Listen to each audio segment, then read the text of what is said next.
my dinner. Okay. So we should be live now. Welcome to Carnivore Talk, our usual Monday night, 8 p.m. round table discussion among carnivore friends. And one of the things that we like to do here is invite you on screen. And you can do that if you have a camera and a little bit of courage. I've posted the link in the chat before we went live. And in case you can't scroll up and see it, there it is again. You can join us on screen by clicking that link. It's the same one we've been using week to week because we haven't had any problems with it. And so as long as that's the case, we don't change anything. And but you can also join by visiting carnivoretalk.com, registering as a member, and we have a private members forum where it's pinned at the top. And of course, that's a public forum, and you can come over there and join us throughout the week and help spread the word about carnivore and answer questions. We get a lot of new visitors there who are looking to potentially start this diet or just started their diet and are looking to learn more.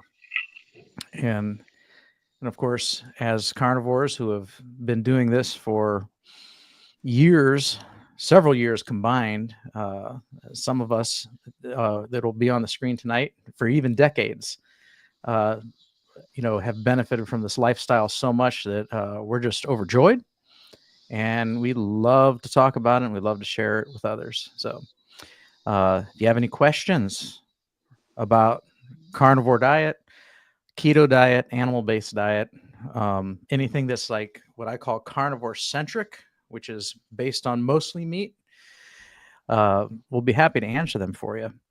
And we can answer them whether you post your question in the chat. If you do, put a couple cues before it so it stands out to us. Or if you want to jump on the screen and ask us in person, that's fine too. Right now, we invite anybody to join us on the screen, just like Scott here. Yeah, hey, Scott. Hey, how you doing? All right. And yeah, that's that. So Yeah. Good to see you, Scott. Scott, do you normally wear a hat or did you get a haircut? Yeah, normally. Okay. All right. When you first popped on the little thumbnail along the bottom, I was like, is that the same Scott? I wasn't sure. How are you doing? Can't complain. Can't complain. All right. Tell me, what did you eat today? I'm doing good. Hadn't ate anything yet today. I'm going to eat again tonight. Nothing right. tonight. So nothing yet, and you're going to continue fasting, or you're going to break that fast tonight? Yeah, I'll break it tonight. We're going to have a hamburger, and then. All right. Sounds good. Kurt, looks like you got some meat, and it looked like sauerkraut on my screen. Yep. All right. Very nice. Very good. Fermented sauerkraut is sure tasty, and it's usually okay for most people, so that's excellent. How about you, Jeff? What have you had today? Well, like I was telling you earlier, we was out shopping this afternoon, and we drove by. We down over in Fort Worth, and we drove by a barbecue joint. They had a sign out there said, "All you can eat, $26." Well, that's just that's just a challenge to a carnivore, So yeah, we had to go in get something to eat, and so I flat told them I'm going to hurt you. I'm going to get my money's worth, and so of course they asked me, what sides you want. I said I don't want no sides. I just want meat. Well, what do you want? You want brisket? I say I want brisket. They said you want the leaner side, or you want the fattier side, or you want in between? I said no, I want the fatty side. I said I'm all about the fat. And they said, all right, you get 3 meats. I said, all right, start me off with brisket, ribs, and sausage. And so I went about 3 rounds with them, and finally had enough. And I definitely got my $26 worth and then some, I guarantee. I couldn't have got that much food for that much money at a steakhouse. And that was, what, 6 hours ago? And I still feel like I just finished eating 10 minutes ago. I'm so stuffed. So I'm truly satiated. All right, excellent. Scott, you disappeared from the main stage, but you still show up as backstage. But it says you need to connect your mic or cam, so you might be having some connection issues this evening. All right. Well, very good. That sounds tasty. I just stuffed myself right before I came on. Maybe I should have saved it so you guys could watch me eat too. But I had a New York strip that it was kind of small, so it probably clocked in at like 8 ounces, if that. And then since it was a small one, I decided to have 2 pork sausage links that were cheddar and jalapeno flavored that I got at the Sam's Club. They were 400 calories a piece, and probably a 2-to-1 fat to protein ratio just in its casing. And that's why I got it, because my New York strips looks kind of lean. They were halal, certified. And so, yeah, I ate that and it ended up being just enough. I won't say too much, but I'm well satisfied. All right. Very nice. Let's go say hi to those who have joined us here in the chat. So before we got started, Kitchen Witch was first. I hear Scott trying to reconnect. Here he is. All right. And then Sandy was second. All right. Brian, Fly Fisherman Dish. It's good to see you this evening. Glad you could join us. And of course, there's Granny Boo. Hello. And Main Runner. All right. Very good. Glad to see all of you here. There's the Carnivore Whisperer and our friend Darth Carnivore and Carnivore Muscle. All right. Love seeing you all here. Our goal today, right now, is we're going to make Scott hungry. So everybody share what you've been eating. and tell us in fancy words how tasty it is, so we can get Scott to get a little uncomfortable here. All right. It'll make him look forward to that burger patty all the more so. How many hours more are you waiting, Scott? Oh, you know what? No sound. I can't unmute you. It says your mic is not connected, so how about you work on that microphone? All right. I think, was that you? There you are. Yeah, you're unmuted now. Okay. All right. Yeah, all kind of connection issues. We're trying to get new internet.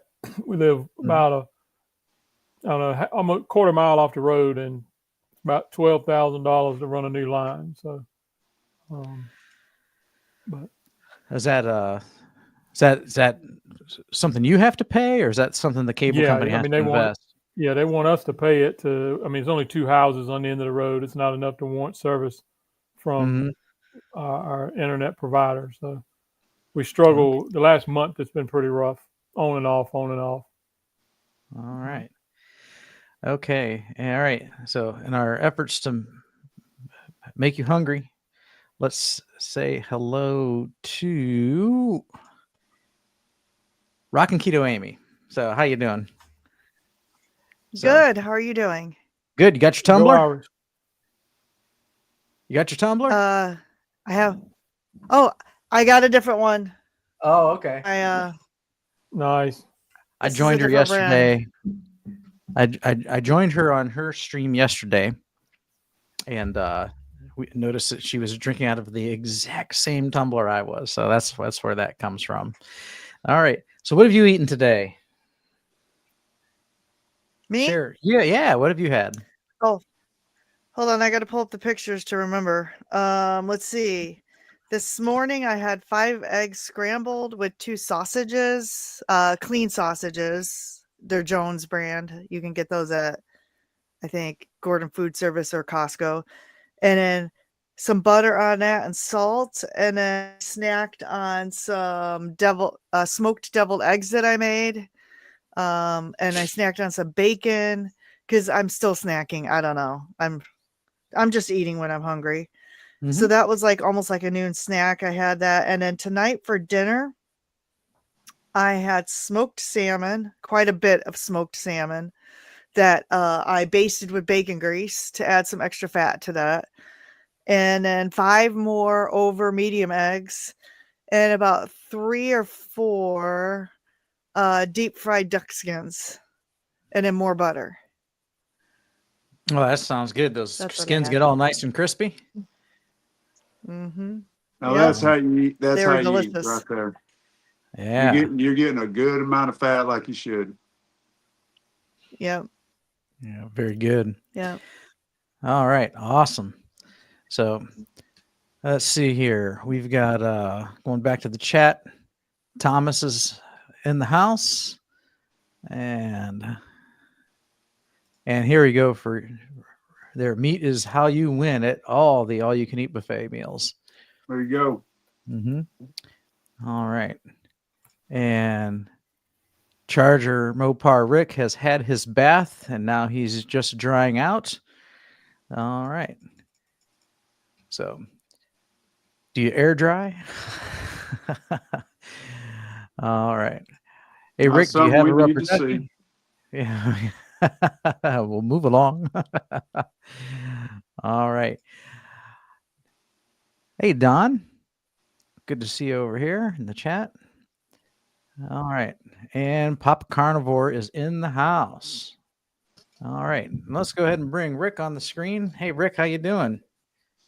Hey, You let's are see. early. Well, I don't know if I'm early, but I You don't work today. yeah. Oh, so you often have a habit of popping in around 9. So Oh yeah, when I'm working, a lot of times I just Mhm. don't have the time to get ready. You know, I don't get home till sometimes 8:30. But I've been home all day. You know, when you're out of work, you have more time. All right. Well, someone mentioned if you have a rubber ducky, and I have a since whole. you refer to ducks quite often on all the time, I wouldn't be surprised if you do. I have a box of them in the bathroom. All right. Standard equipment here. Okay. Very nice. So, and heart attack chicken. Is that your answer for dinner tonight? Yes, I had heart attack chicken. All right. So, which part of the chicken? And you cook it in tallow, right? Yeah, well, it was lard. I don't have Uh-huh. enough tallow, but I did Mhm. use lard. I chicken legs because they're usually like 78 cents a pound. They were 88 cents a pound, so they're more money, but it's still cheaper than beef, which is hard to get. So I just cooked up some delicious heart attack chicken, and I had my heart attack for the day. Yeah, that was that might have been the heart attack sign. I think it was a much love sign. He loves hearing what you had, and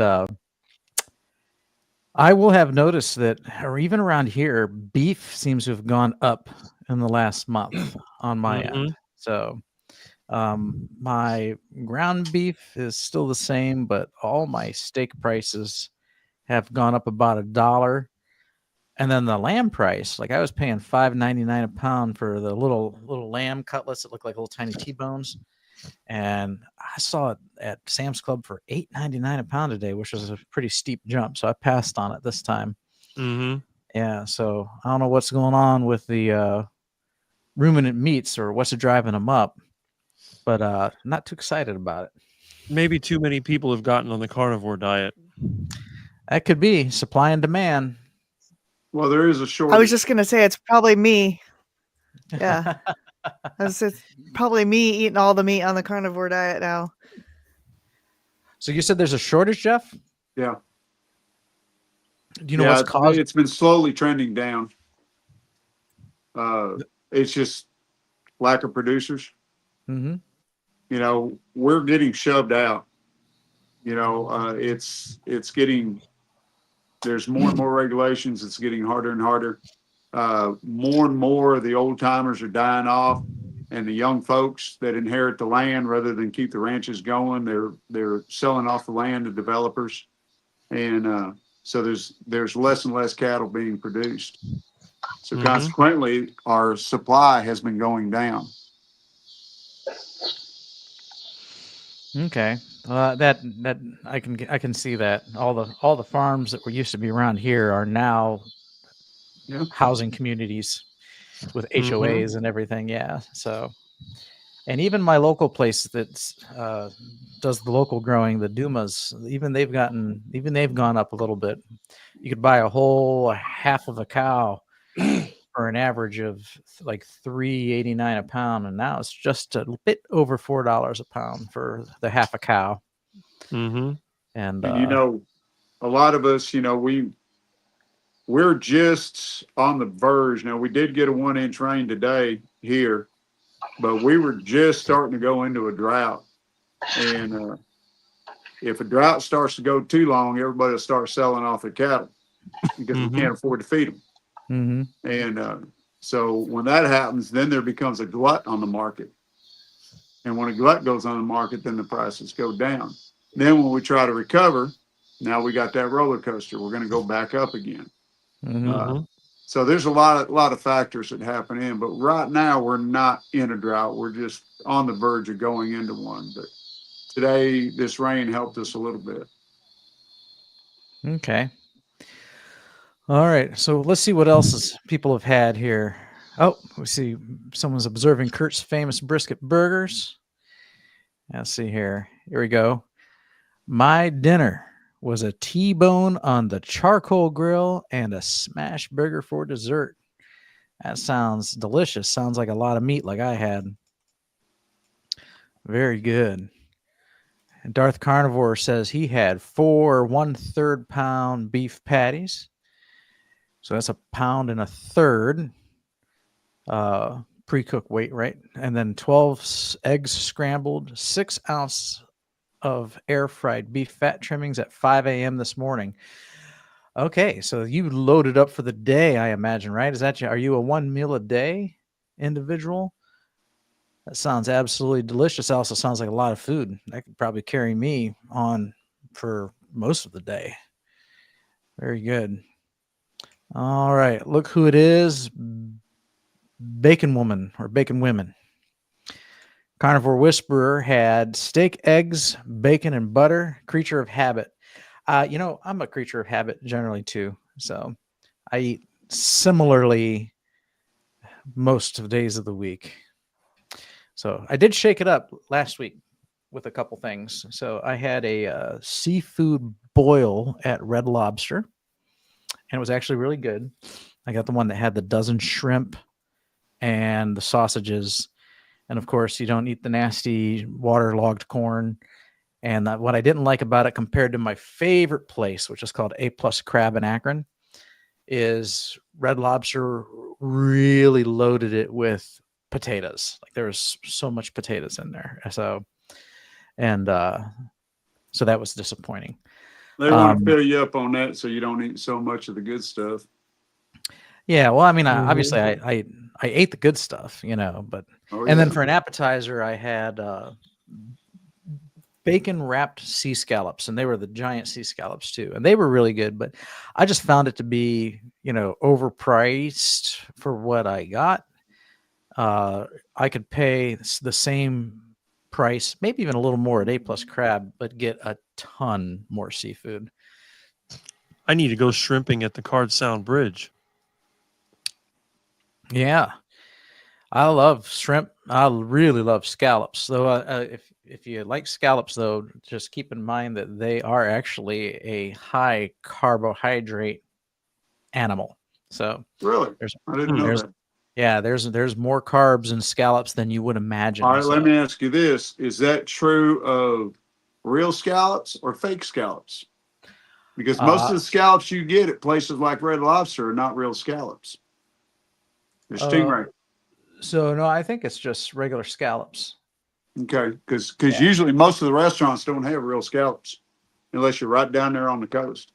Because most of them, from my understanding, what I've read on it is they're actually stingray. I love sea scallops, so I don't think I've ever had a. You said stingray? Yep. Oh, that's interesting. Yeah, they just cut them out in circles, cut the I mean, if flesh out in they, circles. I mean, if And it's if the taste is that similar, then they've pulled the wool over my eyes. Then nutrition facts, giant sea scallops nutrition facts. That's just I know. One time I made it was in my first year of the carnivore diet. I was making made a seafood boil here at home, and I went to town on the scallops, and I wolfed down a bunch of scallops. And then the next day I had my leftovers. And then like the next day I weighed in and I was up on the scale and I'm like, what? And then I did the research and then found out that it was. that's interesting to know that there's an animal out there that's high in carbohydrates. Yeah. High-ish. So there's only per 100 grams, there's only half a gram of fat, which I mean, you'd expect it to be lean. 12 grams of protein and 3.2 grams of carbohydrates per 100 grams. So yeah, so you can and then that might be the size of one giant sea scallop. So if you sit there and you wolf down a dozen, now you've just wolfed down 40 carbohydrates. Now here our big thing is we'll do a couple of boils a year, but our big thing is crawfish and shrimp. We got them here too. We'll do 30 pounds of crawfish, and 10 pounds of shrimp or something. That's just a good time. Mm-hmm. I've even eaten barnacles. Never done barnacles. They're pretty good. They're small, but they're good. And it's something I like to do. And of course, with crawfish boil, you're gonna do, it's gonna be pretty heavy in the seasonings, in the Cajun seasonings. And something I learned a couple of years ago is we take hard-boiled eggs, peel them, and we put them in the slurry and let them soak up all that Cajun goodness, and then I'll set them to the side and I'll eat on them all week long, pulling them out of the refrigerator. You talk about good stuff now. If you like Cajun, if you like spicy, you like heat, that's marvelous. I don't. Okay, Jeff, I have a question for you, Jeff. Yes, ma'am. On the crawdads, because this came up in my live stream last night. Can you discuss how you eat crawdads the proper way? I wish I had some so I could demonstrate. Yeah, it's simple. Okay, so you got the body and you got the tail, just like a lobster. There are many lobsters. You just twist it, pull it apart. Now, if you're real hardcore and you Cajun, you suck the head. Mm-hmm. You suck the guts out of the body, and you'll get a lot of good flavor, and you'll get a lot of good heat out of it. Depending on how hot your slurry is. And that's the slurry is what you soak them in after they're boiled. And then the easiest way to do it is at the very front of that tail, at that thickest part, there's a ring of the shell. You pop off that first ring of the shell, and then you can just squeeze the end of it down at the bottom of the tail, squeeze it, and just kind of milk that meat right out of the shell and pop it in your mouth. It's good stuff. I know my dad loves crawfish. So. Oh man, I can hurt myself. All right. Tom says I've ordered them, but I've never been able to bring myself to. I've caught them in the canal. Go ahead. It's okay. Yeah, I just haven't tried them. So you made it sound easy. When I look at a crawfish, I'm like, that just kind of looks like a lot of work. So there's a bit of a learning experience, and there is some work to it. And I'll be honest with you. So when we have a crawfish boil, and this is more in the past than it is today, but crawfish boils are not so much about eating crawfish. You eat a lot of crawfish, don't get me wrong, but really it's more about the party. It's about the get together. It's about the sitting around the table, peeling tails, sucking heads, drinking beer. It's all about the get together and the conversation. It's more about that than it is actually eating crawfish. That's just an excuse to get together, but we still put away our fill. I mean, I can easily, without even breathing hard, put away 3-4 pounds of crawfish without even thinking about it.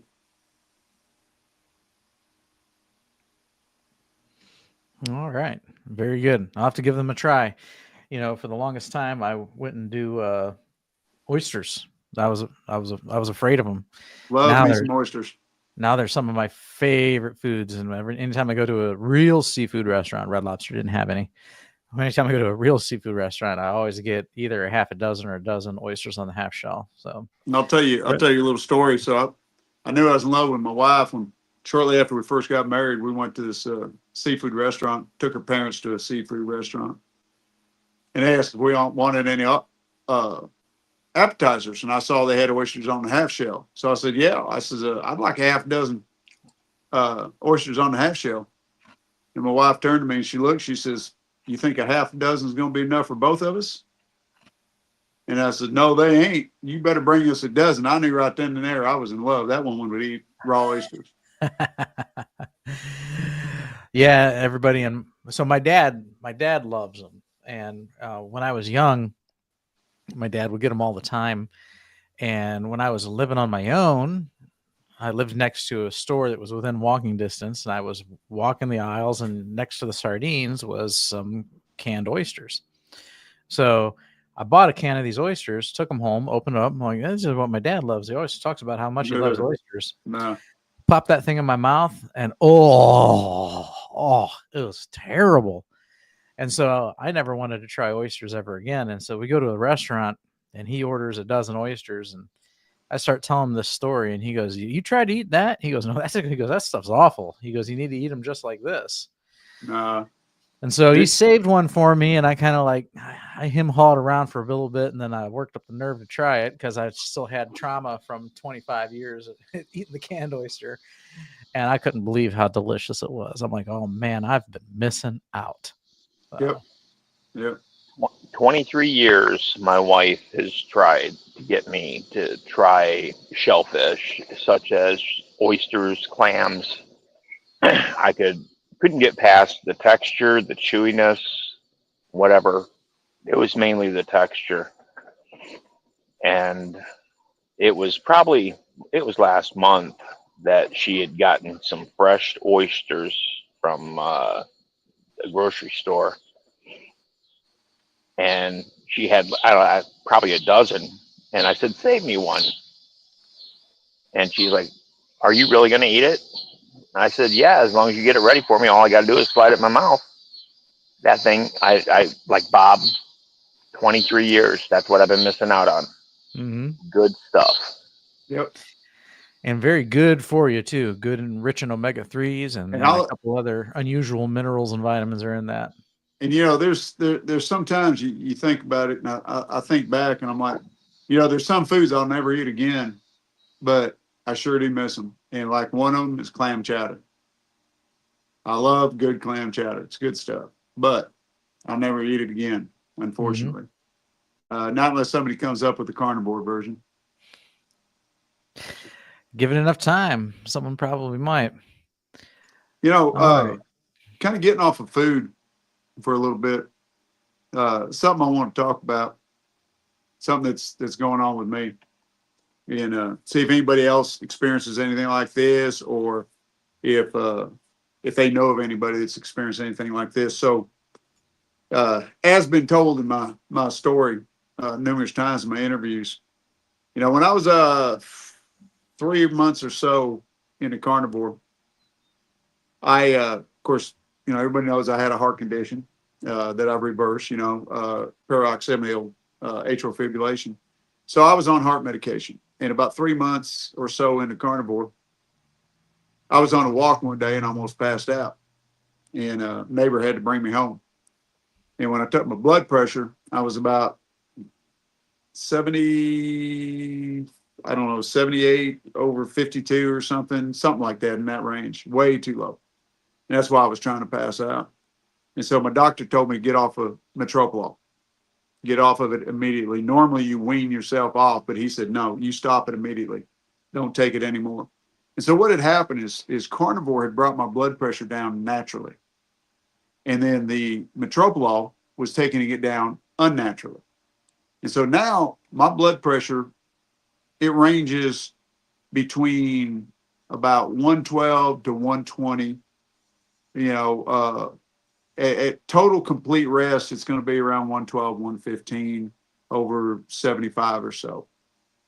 If I'm doing something, it'll get up to 120, 122 over 79 or 80. So it's what the medical establishment considers beautiful. So here's the thing that gets me though. I can be outside working in the heat, doing a lot of work, and my blood pressure will drop. Instead of going up, it drops, and my heart rate will go up. My heart rate will get up. Normally, my heart rate's in the low 60s on any given time, but it'll jump up. I'll get 80, 90, sometimes even over 100 beats per minute, and my blood pressure will drop down into the 90s or even down into the 80s, and I start feeling like I'm going to pass out and I have to go take a break, and cool off. And I'm just wondering if anybody else has actually reversed their blood pressure to the point that it gets too low. So you do that too, Rick? What happens to me when it gets really hot, I think my blood vessels open up and the circulation kind of is trying to get cool. When you're cold, you tend to restrict it to the core of your body. But when you get hot, the circulation spreads out. I can feel my hands get hot, forehead, all the extremities get hot. And then I've had it as low as like 60 something over 40 something. I mean, it's gone way down. Okay, so then I'm glad to hear that somebody else had experienced it. And you think that's what it is, or is the heat is causing our blood vessels to die or to expand too much, and we're losing our blood pressure because of it. The way that I figured it reasonable. out, what I did, we had a cooler where I was working and it had ice and water, and I basically dumped it on myself, and then the blood pressure went right back up to normal. Okay. It was heat related. Okay. And if one of the causes of low blood pressure, sudden low pressure and temporary low blood pressure is dehydration. So since he connects it to heat, dehydration would also be related to heat.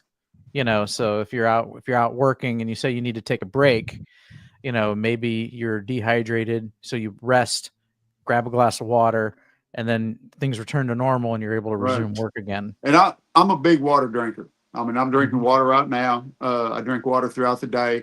If I leave the house, I've got my water with me. It goes wherever I go. And what I do is I don't take electrolytes every day, because for me they're dangerous if I get too much potassium because of my heart condition. Even though I've reversed it, I can still put myself in danger by getting too much potassium.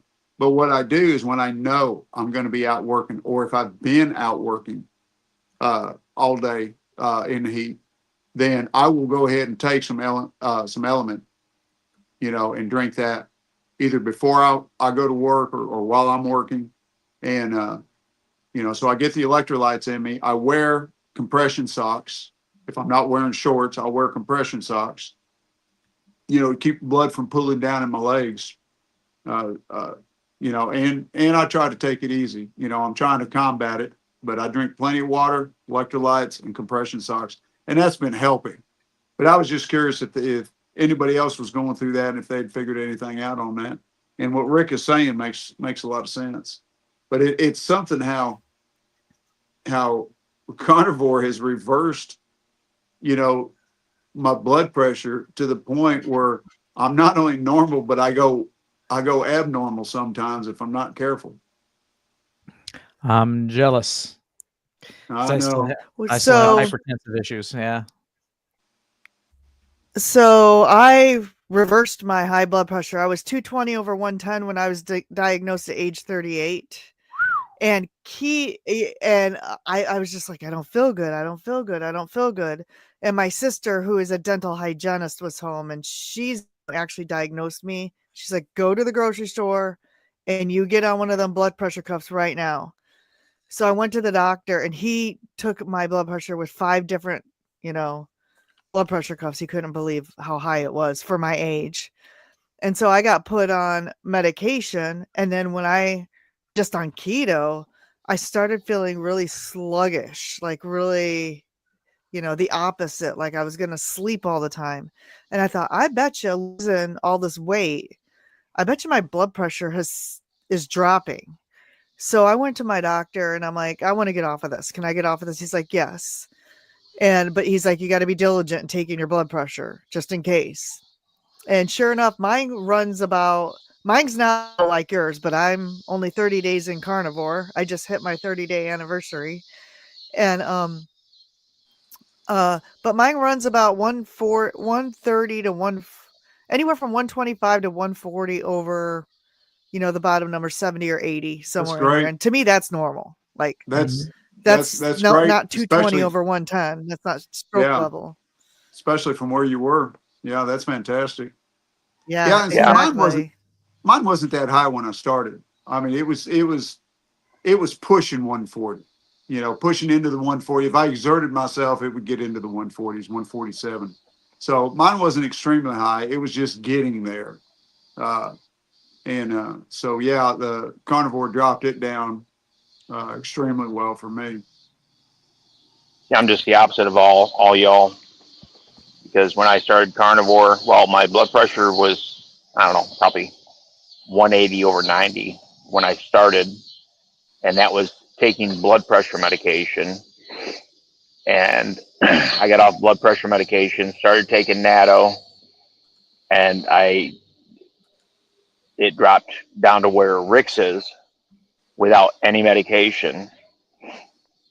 And I'm like, wow, this is, great. So I got off of natto, and I was off probably 6 weeks, and my blood pressure shot back up way past what it was. It was like Amy said, over 200 over like 110. And that was every day. So I'm like, okay, this is not good. So I got back on my blood pressure medication, got it back down, started taking natto, quit my blood pressure medication, and that's all I do now is eat sauerkraut or natto. And I'm back down to like 150 over 80, which for me, that I feel okay. I've never gotten, even when my blood pressure was super high, I never felt it. That's the weird thing. That's why they call it a silent killer. So, because you could feel fine. Did you see mine? Yeah, it was 93 over something. Yeah, it's heart attack. I'm having a heart attack. Mm-hmm.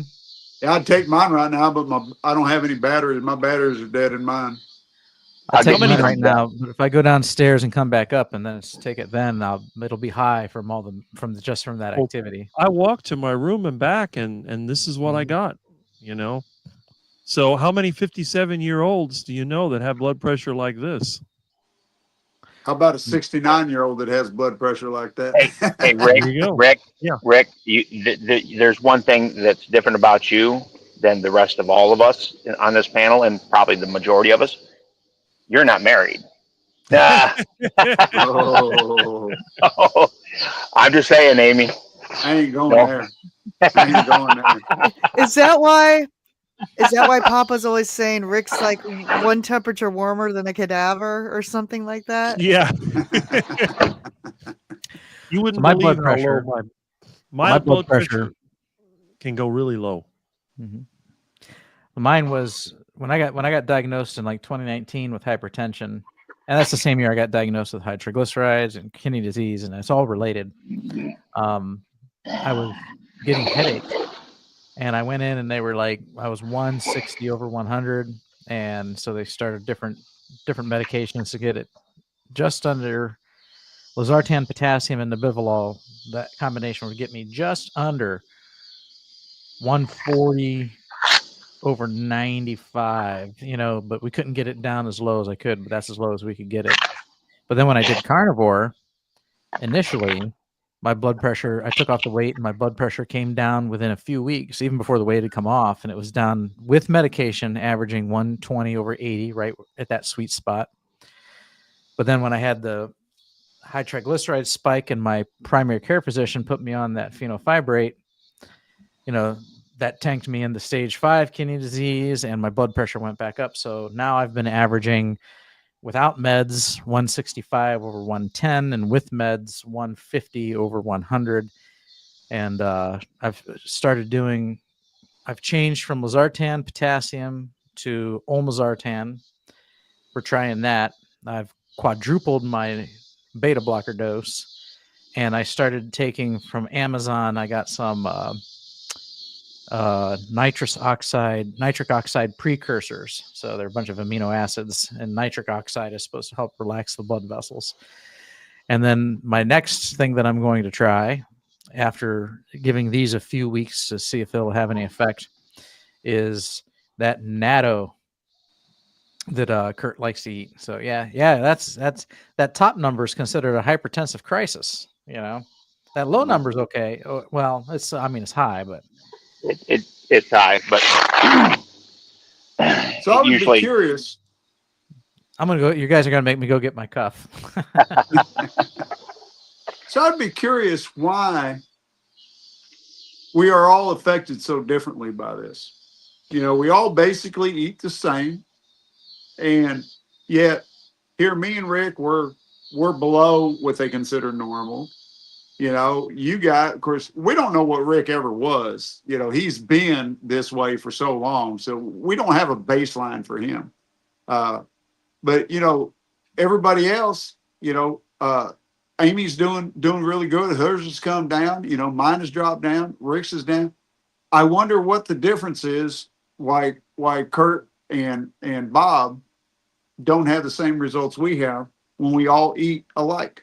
I did until I got pushed into stage 5, so chronic kidney disease. So it's when your kidneys are damaged, your blood pressure goes up. So my hypertension, there's what's called essential hypertension, and that's usually caused by your diet. You fix your diet and that hypertension reverses and you go back to normal blood pressure. But then I have what's called secondary hypertension. So my hypertension is a result of organ damage. So changing my diet isn't necessarily going to fix that. So I actually need some sort of intervention to bring mine down, because I want mine down because high blood pressure will also continue to damage kidneys. So it's a catch-22. It's a cycle, Right.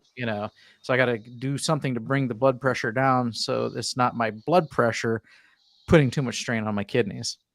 So I wonder what Kurt's excuse would be besides just pure plain orneriness. No, my thing is, I didn't follow the SAT or anything like that, and I didn't follow the guidelines. I ate for convenience. So back in 2014, I had a major heart attack. The main artery to the heart, 98% blocked. I've got a stent. And 4 months later, I had another heart attack. I've had 3 since the age of 37. So that could be because I've got a buttload of plaque buildup. Okay. But I couldn't tell you. Man, you're just too young for all that. That's just terrible. It takes more than, I tell you what, it's funny. The doctor is like, well, I can't believe you're still alive. And I said, it's going to take a lot more than that to take me out. You're too mean to die. My dad was, I get it from my dad. When he was, this is honest to God's truth, when my mom told me one time, because he was a drunk, a mean drunk. And it took 5 cops to take that. And he was smaller than me. He was probably like 5'10" and weighed 120 pounds, but he was a scrapper. It took 5 cops to take him down. So yeah, that's probably it. I get my orneriness from my dad. So I'd be curious to know, anybody in the audience, if what their experiences with their blood pressure has been, what their journey has been on carnivore with their blood pressure. Yeah, let us know in the comments, and in the meantime, we're gonna play catch up here for a little bit. So Tom said that he had 3 burger patties, yogurt, fresh mozzarella, blue cheese, chicken quarter cooked in bison tallow, pork loin cooked in lamb fat, pork rinds, chuck steak soaked in bacon grease, 2 hard-boiled eggs, 5 scrambled eggs, and 4 strips of bacon. If you're wondering why his menu looks so enormous, he is priming.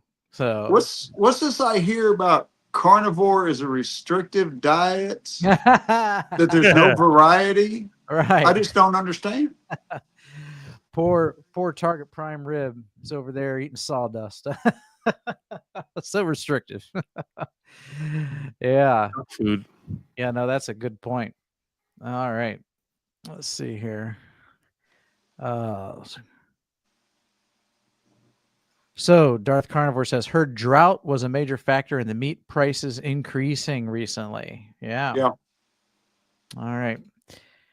Bob, in the 80s, I lived north of you and they were building like crazy. I was back last year and it looked like it never slowed down. Farms I remembered were our housing plans, not housing Yep. developments. It's Yeah, getting no, bad that out there. is true. Yeah, we had. That's why I'm in construction. Is it's because there's always construction going on. So, and a shortage of contractors. So I've got a niche up here. Yeah, That's my where I'm at, you know, I'm in my second home that I'm getting pushed out of, you know, because of the same thing. You know, I got a small place, but I got big ranches all around me. And when the old folks die, the young folks inherit that land and they see the opportunity to make their money. And I don't blame them for doing it. And it's their right to do it. But to me, the land means more than money. If I'd ever been born into a ranching family and I inherited a chunk of land, I'd still have that land. And I know my kids would still keep that land, you know, but unfortunately, a lot of people, they've got that greed and they want that money. Like I said, I don't blame them. That's their right. But they sell it to developers. And then now all around me right now, I got all these subdivisions popping up. I've got all these, you know, homes being built, you know, and everybody's got to live somewhere. I get that, but I don't like being crowded. You know, I like my friends, but I don't like people. Y'all ain't people, you're my friends. And so that's why I'm going someplace else. You got to have room. Yeah, that's happened here. But right behind me, we had some friends. Their names were Chuck and Roberta. They had a 25-acre apple orchard and farm. And in Stow, like, you can't hunt unless you have at least 25 acres. That was the only place in the city that you could hunt, you know, if they let you on the property. And they both passed away, and the kids, they didn't want to maintain it or have anything to do with it. So they sold it to Pulte, and now we've got 50 plus houses going up right behind me now. And it's sad to look out your back window and see these homes that used to be privacy. Right. So, all right. So we got Brian says he's had prime rib and shrimp cooked on the grill today. Oh man, sounds good. Yes. You got a supporter there. I see that. I had something green popped up. Welcome to supporter. Oh, thank you for joining, John. We really appreciate it. Glad to have you here. If you'd like to join us on screen, you're more than welcome to do that too. The link is in the chat. I will share it again shortly. Let's see here. Howdy from Dave in Austin. Yep. Thank you for joining us. And Latro had the scallops we got from Port Canaveral were about 1/2 inch diameter. Those are genuine. Okay, well, yeah. So mine were like 1.5 to 2 inches round. They were big. They call them giant sea scallops. I thought. I mean, I really thought they were the real deal. I'd be really sad if all this time I've been in love with something that's not actually a scallop, that they've just been calling scallops, which I hate too, because you can go down to the grocery store, buy crab meat, but it's not crab meat, it's whitefish. Right.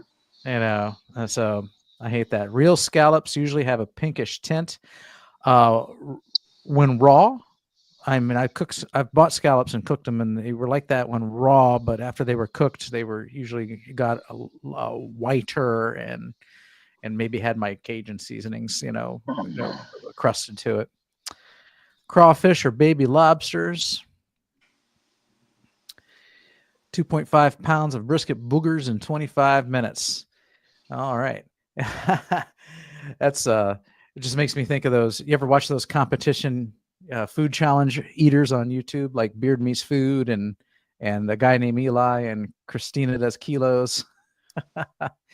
When you say that, the 2.5 pounds in 25 minutes, I always think about them. But they usually have like 8 to 10 pounds of food and a 30-minute limit. And it's amazing how fast they can pack that food away.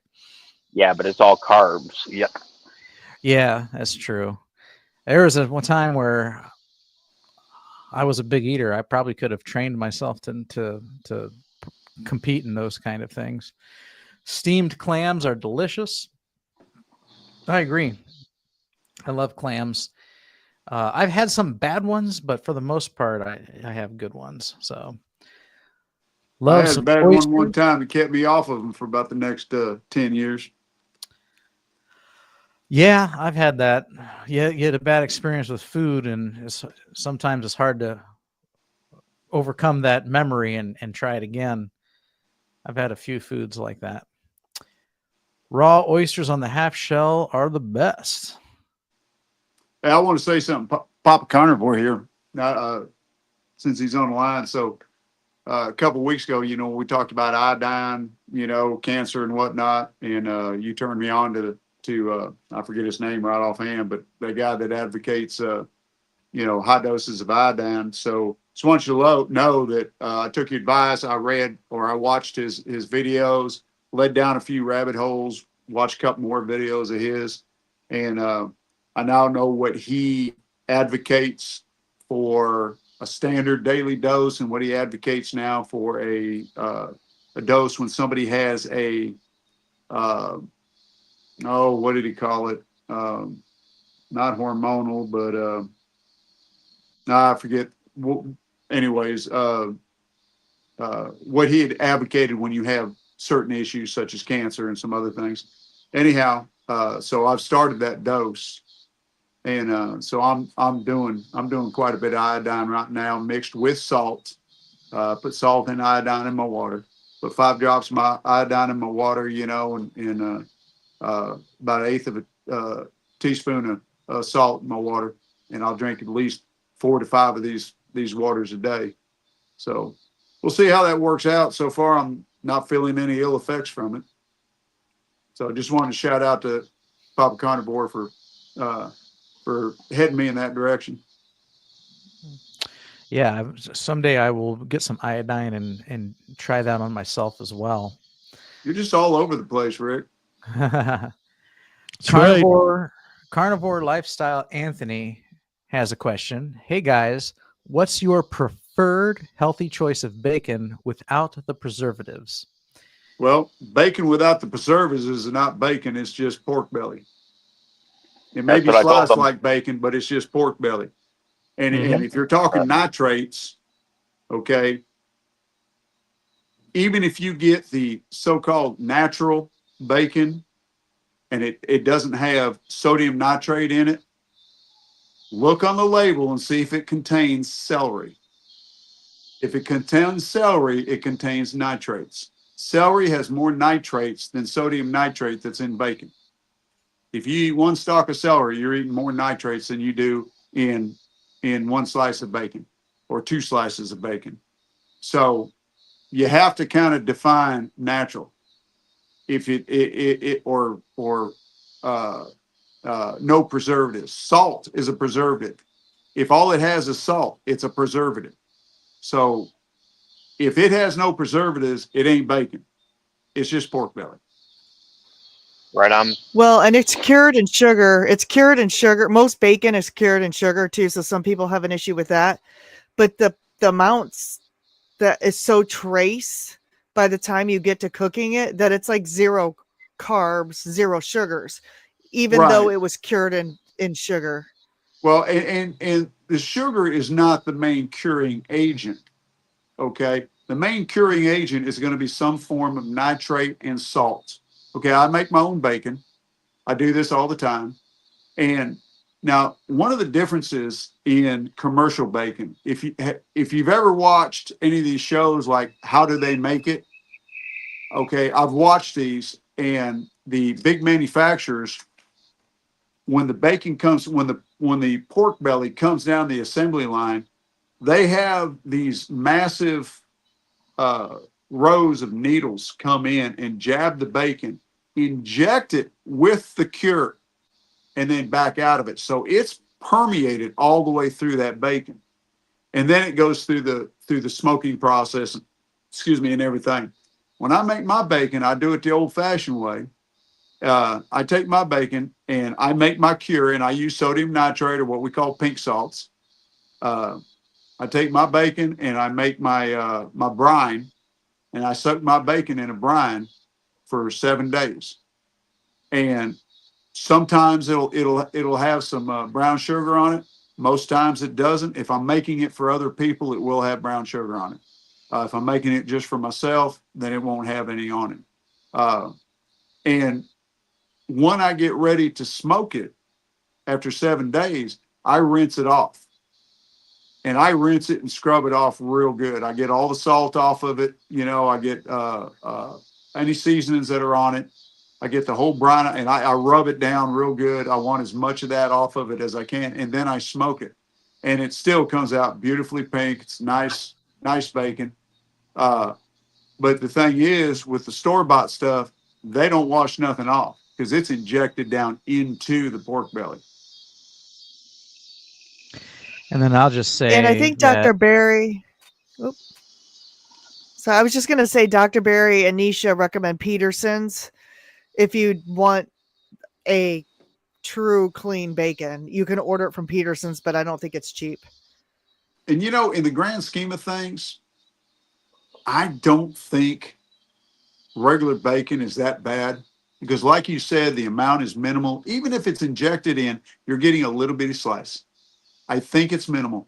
And I have yet to hear anybody in the carnivore circles, the doctors, that say that you just have to stay with the pure stuff, that you have to go with just pork belly, or you can't do the nitrites. People worry about that. People concern themselves with that. But I guarantee Mitch, Dr. Barry, and all these others that are eating tons of bacon, and Barry eats a ton of bacon, they're buying the store-bought stuff. They're not buying as clean as they can find, because what they're getting is very minimal. Now, if it's affecting you, yes. If you're sensitive to the nitrates, yes. So if you react to the sugars, or maybe you're a type 1 diabetic, then yes, maybe these are things you need to restrict. But it's individual to each of us. And especially like you take somebody like me, I am now into the maintenance stage. My health is great. I'm doing fantastic. I don't want to lose any more weight. And so if a little something gets in there now and then, it ain't going to hurt me. For instance, so today, all you can eat barbecue. I made a total, I won't say pig, I made a lion of myself. I gorged myself. It was over 6 hours ago, and my belly's still pooched out. I'm still full. But in that, the ribs I got, I knew I could taste some sweetness in them. So I knew they had a glaze on it. I didn't care. It was mild. I could barely taste it. I just knew it there. I'm in that maintenance stage. A little bit, something like that ain't going to hurt me. Now, early on, when I first started carnivore, no, I wouldn't have touched those. I would have not gotten anything with any kind of light glaze on it. But now that little bit isn't going to hurt me. And I know I've heard Bob talk about this before, where when he goes out, a little something here, a little something there, once a month, it ain't going to hurt you. It's not that big a deal. Sometimes we can be our own enemies, and be too strict, too restricted on ourselves. We can make, we turn,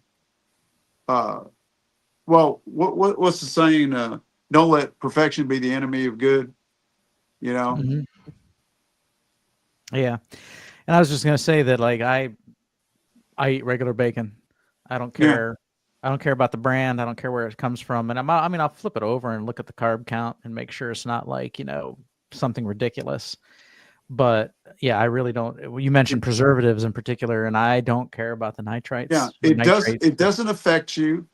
It's Yeah. not bothering you. If it was affecting you, that's a different thing. Yeah, you're up there, buddy. So now, okay. So now, where all the scare came from nitrates, from my understanding, and I go all the way back to 1983 with this. Okay, when I lost my dad to cancer. We lost my dad. He died. He died at the age of 59, almost 60 years old. And the doctor, my mom asked the doctor, so what caused the cancer? What did he die of? Was it the cigarettes, the booze? What was it? And he goes, no, it was eating bacon. He ate a diet that was heavy in preserved meats. He liked sausage. He liked bacon. Well, that wasn't the whole thing. He liked a lot of foods. Yeah, he ate a lot of bacon and sausage. We all did. But he said it was the nitrites. Well, that was around the time back in the late 70s, early 80s, when they were just coming on and saying that nitrites cause cancer. Well, like most of those studies, they were falsified, or they weren't complete studies, or they were epidemiological studies. More often than not, there's studies like, we injected mice with this amount of nitrates and they all got cancer.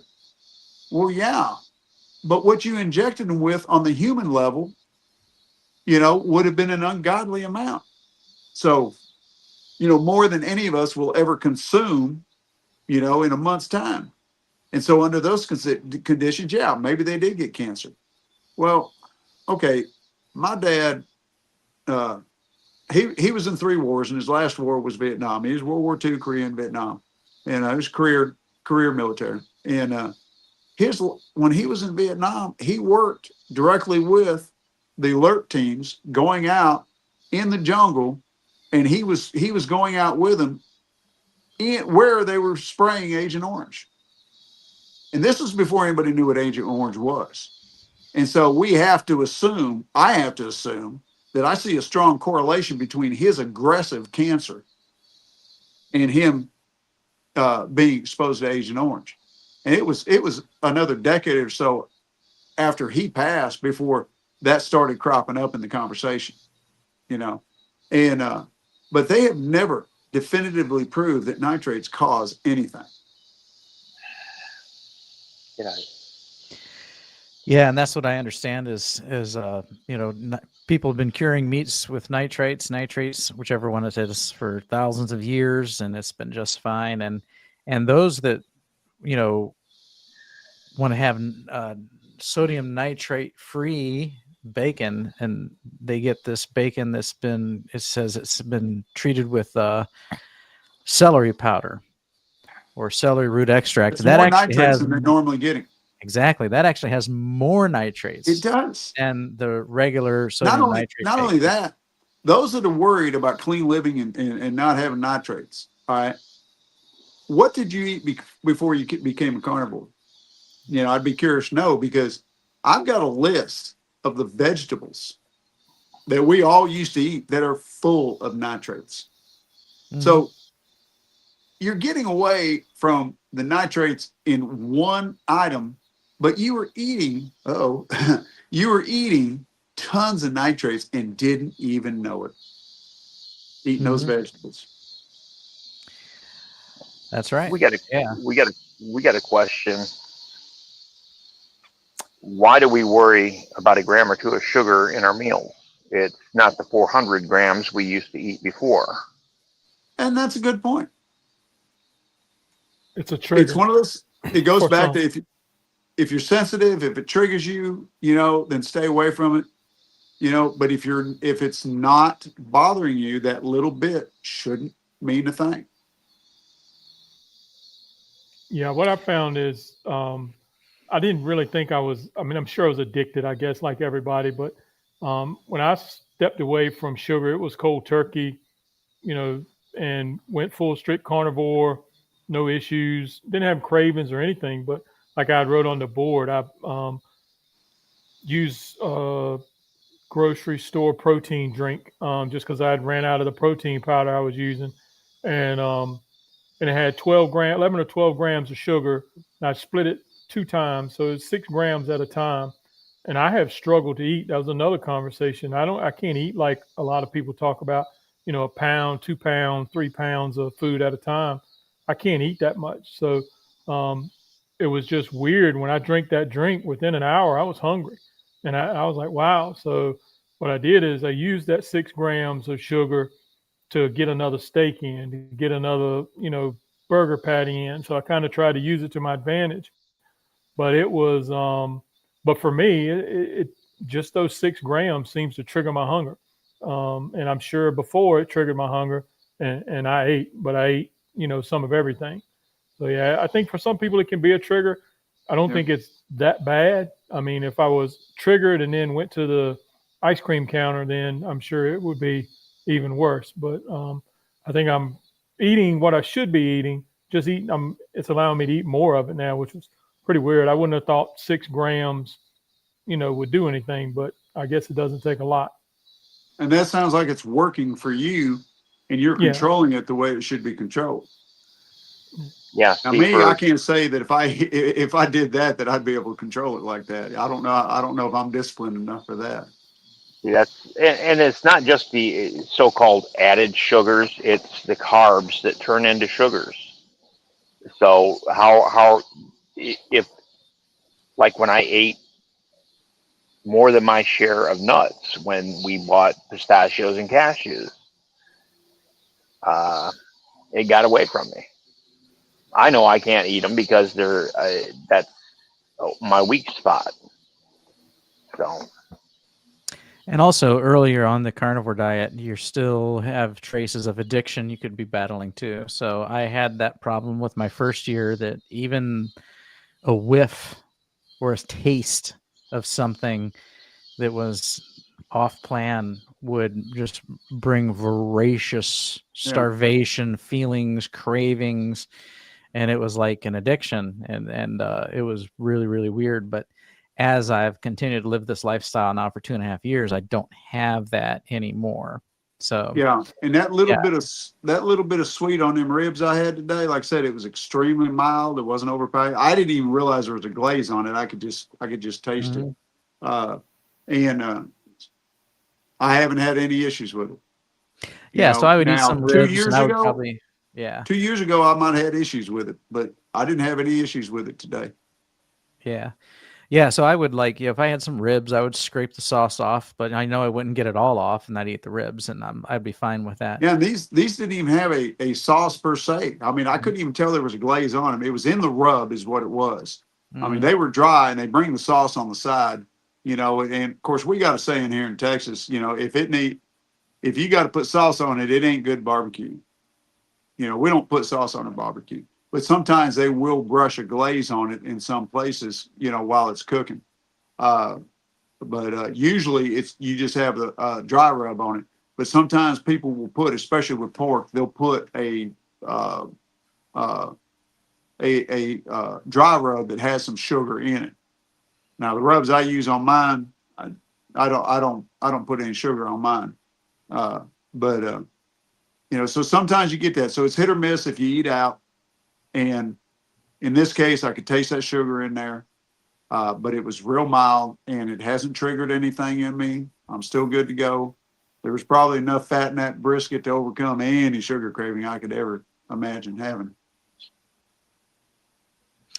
Yeah. So you mentioned that 6 grams made a difference, and I think it would have made a difference for me too. In my first 6 months, first year, it probably would have made me feel hungry. Now, if I stumble across 6 grams of carbohydrates, it's no big deal. So that might be something that you see passes as time goes on. Yeah. All right. Rodney's in the house. Hey, Rodney. Hey, buddy. And he said, this was at 8:35, so I don't know if he's still in the house, but he said, greetings, I'm at Walmart, but here, Jeff, you might try Body Armor regular high pH water with the main electrolytes we need when you're out in the heat. We use it regularly here in Louisiana. I'll look into it, Rod. Yeah. Body Armor's a fairly clean drink, I think. So it might have some you have to check and see if it's got sweeteners, you're okay with it or not. So Brian makes a comment. I made the comment earlier about high blood pressure being the silent killer. He says, isn't almost everything a silent killer? And yeah, that's true. Like, my kidneys disease could be a silent killer because I would have no idea I had it if it wasn't for blood tests. Same with my hypertension. I would have no idea unless it was measured. And I think there's a lot of illnesses like that too. You don't know you're sick until you're kind of way beyond where you would like to be. 150/80 was deemed perfect for 50-plus-year-olds 10 years ago. So that's interesting, So I do know that like the American Medical Association is the one who has lowered it to, they want to see the maximum 120/80. And if you're over that, you need hypertensive medications. And and of course the pharmaceutical industry has pushed that, because prior to that, it used to be if your blood pressure was 140/90, you were okay. They weren't really too worried unless it started to go a little higher than 140/90. And in fact, the American Academy of Family Physicians, which is another medical organization, they still go by that older previous recommendation, of 140/90 and under being of no concern. And it's the AMA who now says 120/80 and you need drugs. And I think that's because they have more lobbyists involved with the AMA than you do with the American Family Pediatrics. They did the same thing with statins too. It used to be 200 was borderline. Ooh, 300. Now it's 100. Yeah, it went from 300 to 200 to 150 to 100 to LDL. They just keep bringing it down. My first recollection, the first time I had a full physical, where they did blood and talked about cholesterol, mine was 200. And he's, oh, you're borderline. If you don't bring that down, we'll have to put you on statins. Mm-hmm. Okay. Well, I'm higher than that now, and I'm still not on statins. Hello, Marla. Glad you could join us. If anybody has any questions, just mention them in the chat. We're trying to play catch up here and get to them. Rodney says, I'm off the HeartMed Metropolol, and BP was up in the 130s, but since taking the outstanding Hawthorne Heart Herb, it's averaging 118/73. That's There's great. something else to look into, I guess. Hawthorne. Every time I look into these, though, I gotta do my research and make sure that I can clear it with my kidneys. Hawthorne Heart Herb, Triple H. All right. Okay. Let's see here. So Marcial Arredondo says 98% blockage. Of course, you're eating too much meat, man, too much fat. So this is actually incorrect. The cause of plaque buildup in your veins is going to come down to insulin resistance and inflammation. And I would recommend that you go check out a channel called PrevMed Health, or it might just be under Dr. Ford Brewer, but he's the leading cardiac type doctor. Has written a bunch of books, and he'll set you straight. So enjoy. Well, he didn't put an LOL at the end of it, but I wonder if he's not just being a little facetious there. Oh, maybe it could be. Okay, yeah. So without an emoji, I took it seriously. Yeah. I'm just wondering. I might be Doctor- wrong. I don't know. Dr. Ovadia is good too. Oh yeah. Oh, he's one of my top guys. Yeah. He wrote a book called Stay Off My Operating Table. And I'd be dead if that was true. yeah. And so with a book title like that, you have to read it. So Right. and because most doctors want you on their operating table because they got a big house payment and a big car payment to make, but he's trying to do you right. So yeah, Philip Ovadia is a nice, good reference to go check out. So yeah, Dr. Ovadia, Dr. Ford Brewer, on matters of plaque buildup, cholesterol, and cardiac disease. Those would be definitely good sources to look into. Sandy says, carnivore 19 months, stopped blood pressure and cholesterol meds 2 months ago. Blood pressure runs 120/60. Beautiful. Excellent. And then we have a new member of the channel. Thank you very much for joining. It means a lot. We really appreciate it. And again, if you get a little priority now. You got any questions or something, we're going to make sure we don't miss it. So thank you so much. Carnivore 10 months, she's correcting herself.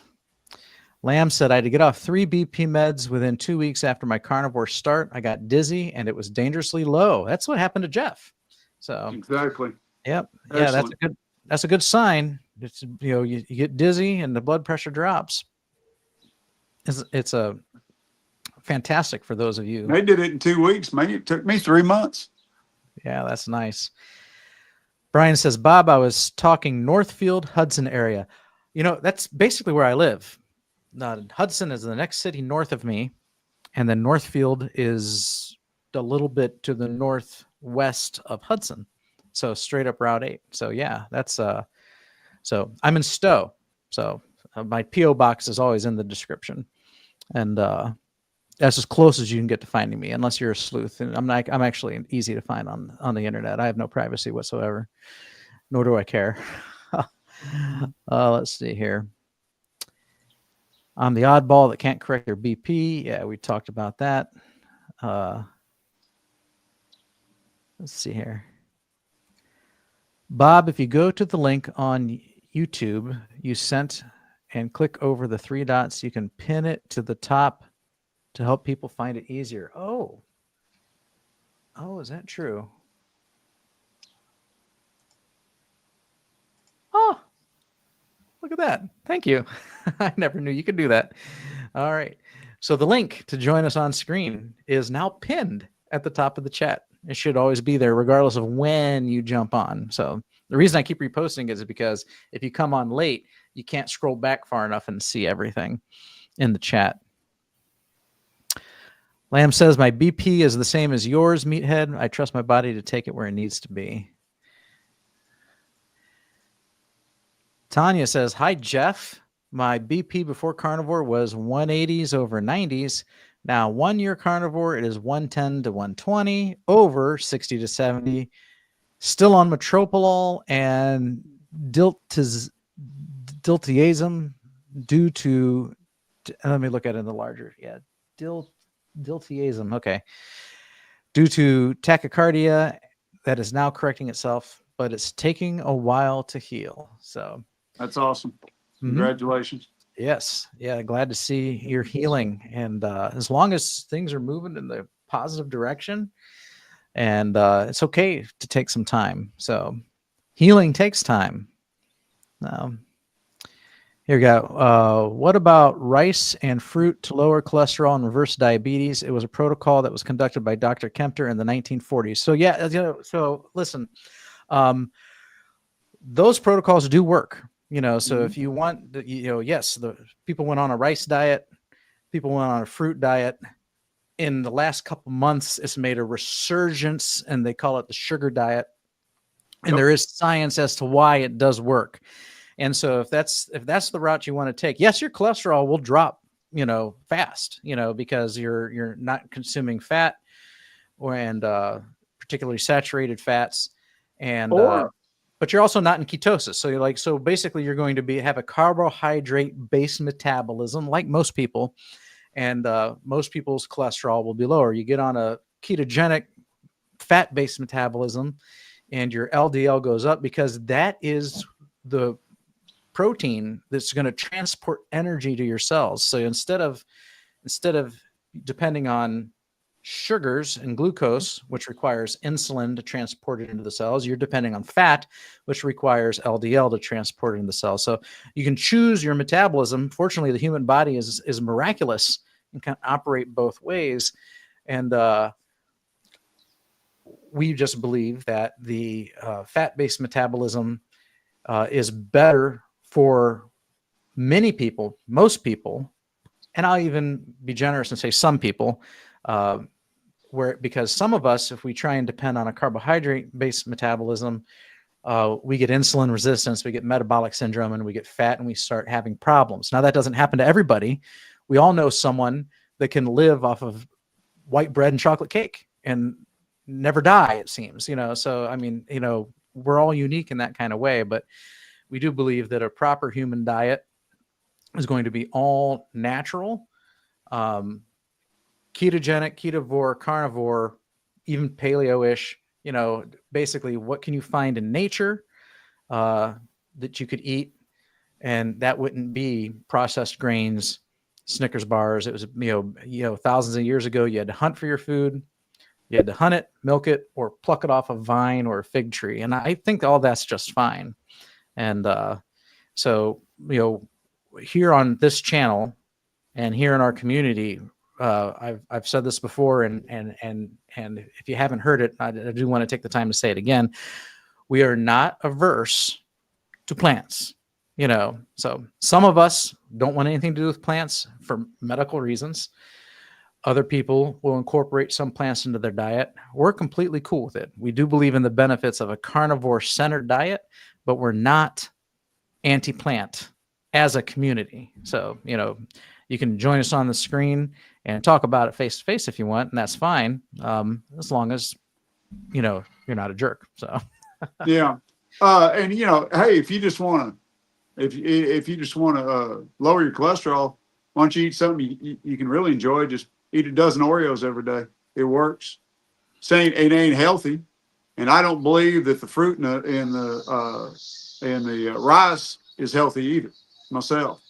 And I darn sure don't see how you can reverse diabetes eating a high carbohydrate diet like that, especially eating tons of fructose that just goes straight to the liver and metabolizes. But if that's if it works for you, then forge ahead, have fun.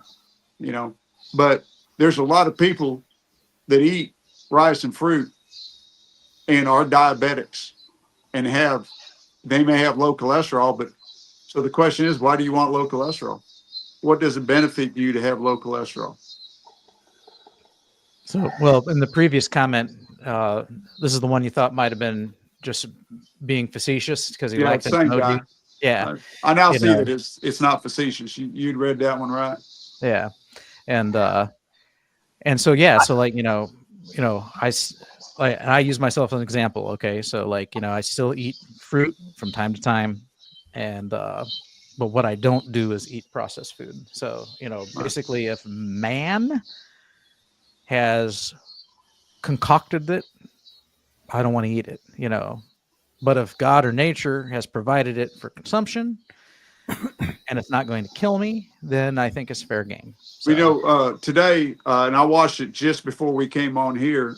Max German had a real good video today on why he doesn't eat fruit, and it makes absolute total sense. And it's the same argument I've heard time and time again. But he made a very good, concise video on that we are not eating the fruit that our ancestors ate.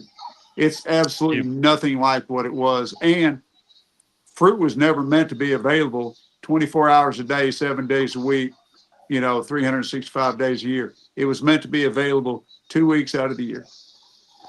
Jeff, that was that it. video. Yeah, I got it was mentioned earlier about the body armor water. What was that? I mean, why would you need that? He's talking about electrolytes. From when I go out in the heat, I'm working all day. Okay. Stop right there. Two things. I don't trust, like Bob said earlier, I don't trust anything that's in a pill that is man-made. And unfortunately, I mean, unless you have this growing in your backyard, it's very difficult. I mean, Rick can get it fresh right by the road.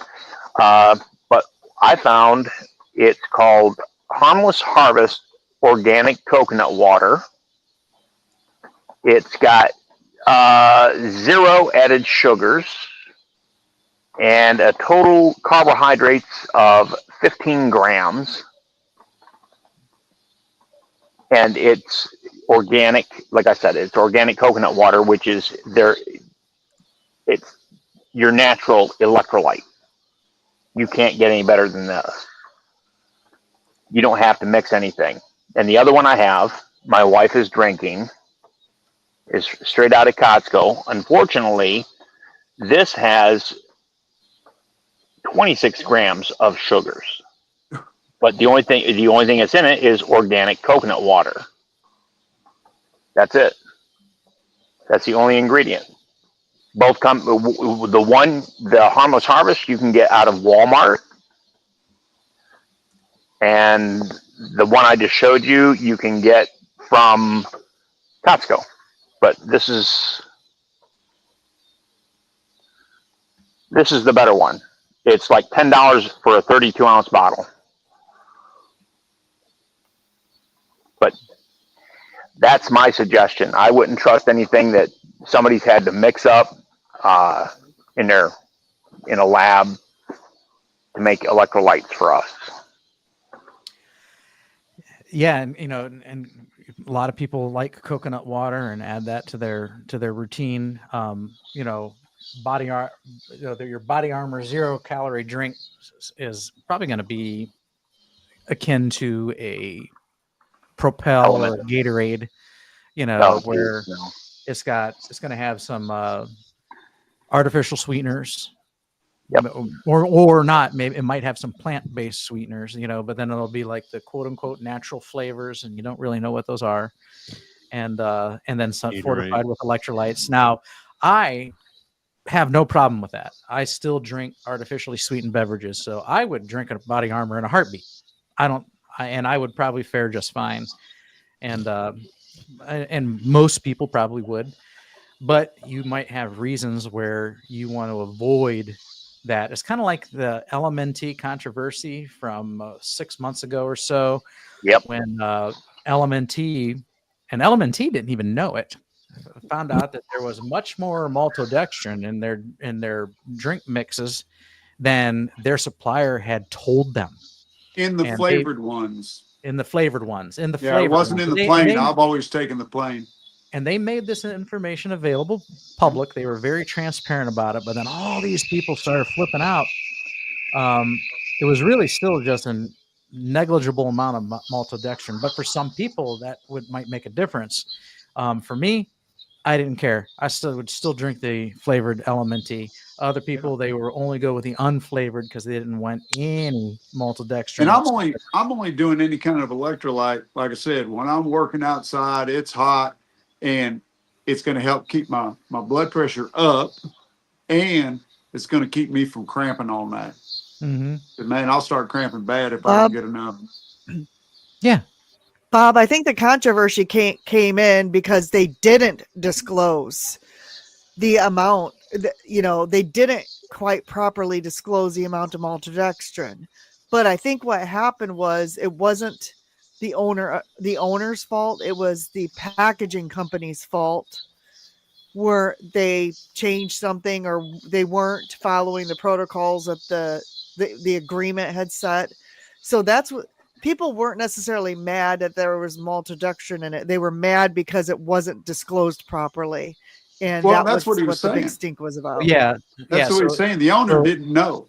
Right. So what had happened was, someone had asked how, what's in the quote unquote natural flavors. And so they talked to their supplier, and the supplier told them it was like this minuscule amount. And so they published that. But then they were challenged on it. So they hired a third-party company to test it. And the third-party company came back and said, actually, no, there's like 5, 6, or 10 times as much in there than what they told you.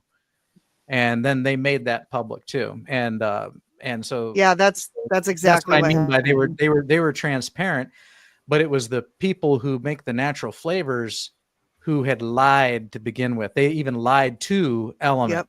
So, you know what I look at it, that's what you get for trying to cheat and get something sweet when you didn't need it. As Dr. Berry would say, you don't need nothing sweet. Grow up. Nah. That's why. See, I don't do any artificial sweeteners or anything like that because I don't need that trigger. Mm-hmm. Scott And was going to say it doesn't something trigger earlier. me. Yeah, I was So- just going to say that with the element thing, it's still on element. I think the big boost was I work in the pharmaceutical industry. What we ship has to be exactly what it is. And if we got a third party vendor checking things, that should have been done long before it shipped the first time. You know, unless they can say that we were correct in the beginning and then our supplier changed along the way and didn't let us know, then that's millions and millions and millions of dollars of lawsuits right there. Because everything you have to do has to have a certificate of analysis when you're prepping food or prepping pharmaceuticals or any kind of drugs or anything. So when I read that, it was just weird that it got as far as it did. Element was probably as transparent as they could be, as they should be, but at the same time, they should have been doing random third-party testing on anything that you're buying from somebody else to do for you to ship out the door with your name on it. So in your experience, they dropped the ball regardless. Yes, they dropped the ball as a business, as a company. I mean, they were very transparent about, hey, you know, we own it, but there's steps along the way in that type of industry that's supposed to prevent that. Somewhere along the line, somebody said, hey, we probably can save $2 if we do it this way. And then this customer's been so good to us for so long that, you know, we don't need to check every third batch that comes in the door. We can check every 10th batch that comes in the door. And then when you reduce testing and you reduce checking in time, something had. You can even go back, you guys in the car industry, you remember when Firestone and Ford had all the recalls. If you go back and do all the root cause analysis on all that stuff, you will find out that they were checking tires at one frequency, and then to save money, they laid off the part of their QC department and then checked every 25 lots instead of every 5th lot, whatever the numbers were. And then next thing you know, it's $1 billion recall. The only difference with tires is a recall. Yeah, medicine, people could die. So that's why Element I thought they did a really good job coming out saying, hey, this is where we went wrong, but still it was on them from the beginning. Yeah, they were trusting what their supplier was telling them. And you can't do that. Their supplier in the pharmaceutical industry, one of the things we go by is called DTA. Don't trust anybody. Yeah. No, that's a good point. My oldest daughter actually works in the pharmaceutical industry testing prescription medications. So all that, what you just said, is very familiar. Rodney says, FYI, slap your mama Cajun seasoning. Slap your mama Cajun seasoning has a popular white pepper instead of black pepper version if that's available in Ohio. Black pepper is irritating to the digestive tract and causes other issues. I use black pepper once in a while, but I've never been a pepper person. And if I remember right, it's also clean. It ain't got sugar in it. Okay, yeah. I didn't know there was pepper in Cajun seasoning. I like slap your mama. Yeah. I don't like to slap my mama, but I like slap your mama. Yeah. Tom had his first pork belly in Boston and loved it. All right. He doesn't worry about cholesterol and he doesn't eat fruit or rice. Okay, that's a response to the previous comment. He's got the fruit doesn't show up on a CGM, but still does damage to my liver and can be an issue lowering blood sugar, especially in Thomas's condition, since he does have diabetes. Right. You know, the fruit sugar can be detrimental. So too much fruit sugar would be detrimental for everyone here. But and you know, even a little bit for him, you know, can definitely get in the way of his progress. And the rice too. So yeah, so I mean, like, you know, so those options that were mentioned earlier about rice and fruit from that one commenter, you know, so that's something that Thomas can't take advantage of. Why do we worry about a gram or two of sugar in our meals? Yeah, don't. So unless you're not making progress, you need to kind of log everything and check for carb creep and see how many carbs are actually, you know, that's because 2 grams here and there can add up if you're doing that many times throughout the day, you know, and then you find yourself stalling. So, you know, that kind of depends on where you are in your health journey, is how strict and limited your carbs want to be. But there's carbs in meat. there's glycogen, which is a form of carbohydrate that's in muscle meat, and and especially in organ meat. And if you eat eggs, which most of us do, there's half a carb or so or less in each egg, and those add, so those add up. If you're a carnivore that does dairy, there's carbs in milk. So depending on which flavor of a carnivore diet you are doing, you could be getting plenty of carbs. Carnivore isn't necessarily a low carbohydrate ketogenic diet. It usually is for most people, but it's not necessarily the case depending on the type of carnivore you're doing. Who had their hand up? Dark man over there. Oh, okay. I saw Okay. I saw Amy signaling, and then I saw That's okay, Bob. That's okay, signals. Bob. When I go on live, I'm used to this. Mhm. No. Okay. My question is, and yes, I know patience. The thing of it is I'm eating 2.5, 3 pounds of literally fatty meat, brisket. I trim nothing. I grind it all, mix it all, and I can eat 3 pounds of that. I can eat 3 pounds of New York strip, but 3 hours later, I'll be hungry. And my weight is bobbing. Yes, it's expected. It's bobbing between 228 and 225. I know. Trust the process. Any answers? Any ideas as to why eating that much fatty meat? And I usually use about a tablespoon of butter in my coffee, 3 cups a day. So that's 3 tablespoons of butter. So the fat content is there. No milk, no added sugars, no cheating. Any idea? Anybody? Scott? Yes, I have one. Jeff? All right, you're eating a lot of burger, and I I know it's do. fatty burger. You're eating, you're grinding up your own brisket, and that's wonderful. I want to do that myself. Sounds fantastic. But the thing is, you're grilling that meat. And when you're grilling that meat, I don't care. You could have 50-50 ratio of fat to meat in that burger. You're cooking out the fat. You're rendering it out. You're not getting as much fat as you think you're getting. All right. One, to help keep that fat in, smoke your burger, don't grill it. Slow smoke it, it'll keep a lot more of the fat in. And when you eat that fat, if you can't pour that rendered fat back over it, then you need to add butter to it. Now, if you were to cook that in a frying pan and you had all that fat rendered out, you'd see how much rendered out of it. You could pour that fat back over it, and then you're getting the fat that was in the burger. But when you grill them like that, you're losing all that fat or a good Nope. portion of it. Nope. You know, That's what I do. so what, when you grill them, you can still get the fat back poured over it? I use a big pan, cast iron pan, Okay. and All right. just lately I've been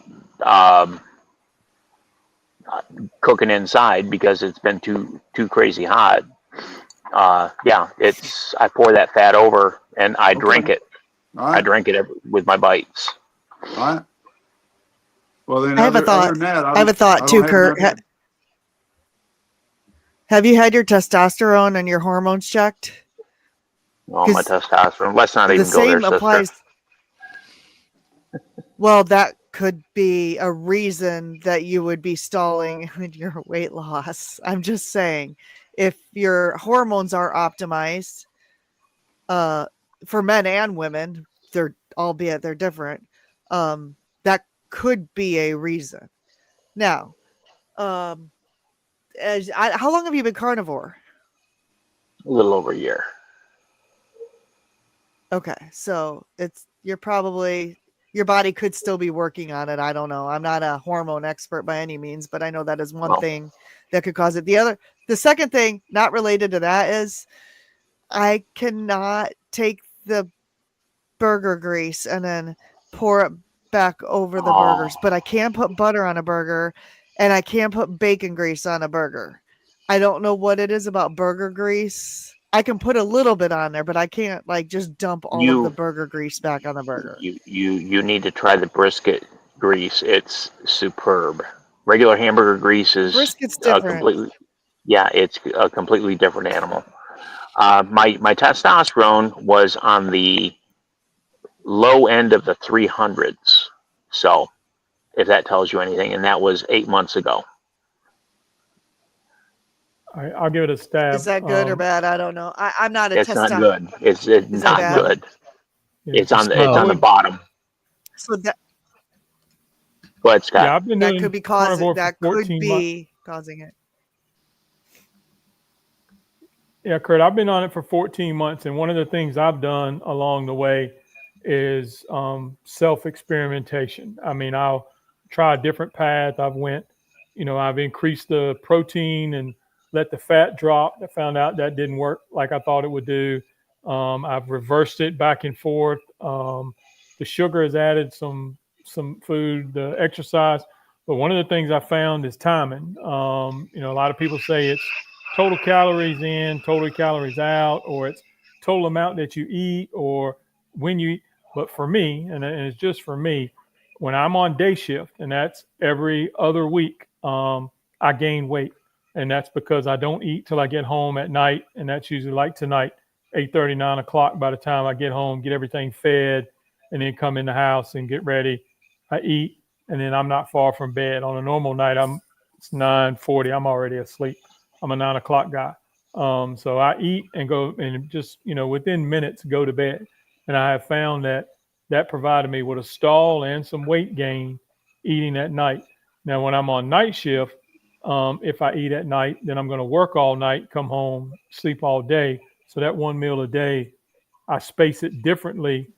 The timing is probably close to the same, but what I do after I eat is big contrast. So if I eat at 7 o'clock at night, 8 o'clock at night, and then work all night, then that's different than when I eat and go right to bed. And so when I've had my stalls, I've identified milk as a stall. I've identified as eating right before I go to bed as a stall. And then the other things, then the carnivore kind of does what it should do. So, you could adjust your timing or adjust your activity level after your timing and give that and see if it gives you a boost. Maybe I misrepresented. I'm not so much concerned about my weight. As I stated, I'm eating 2.5 to 3 pounds of meat, plus all the fat and all the butter in my coffee. But I can eat all that, and I can eat at 8 o'clock at night at work, come home at 11 o'clock, and I'm hungry. Oh, okay. Yeah, I missed that part. My bad. Yeah, Then eat. Yeah. I mean, I would say eat, and that's what I do. I eat when I'm hungry, and that's as of late, 3, 4, 5 months, I couldn't eat but one steak a day. Like when you guys talk about this poundage, I'm just totally impressed because I can't do it. And then the sugar gave me a little kick, and now I'm getting a steak and a half, 2 steaks in a day, and that's max for me. But that's me. The next person may eat 4 pounds and might need 5. I mean, I don't know. So if I would experiment, if you're hungry, eat. I mean, that's it's kind of the rule of thumb. When you listen to Baker or Chafee or any of them talk about it, if you are still hungry, eat. Go ahead. Even after a year. Yes. Now here's something. Here's something that I noticed that happened to me, and it paralleled with Kerry Mann's journey. Kerry came up with the 5 or 6 stages of carnivore, and they fit my journey to a T. And I mentioned this to him. And the last stage which I don't believe you're in the last stage, but you may be getting there. I don't know. But the last stage was the ravenous stage. As I got to the end of my journey and I had lost all the weight I could lose, okay, I'm no longer drawing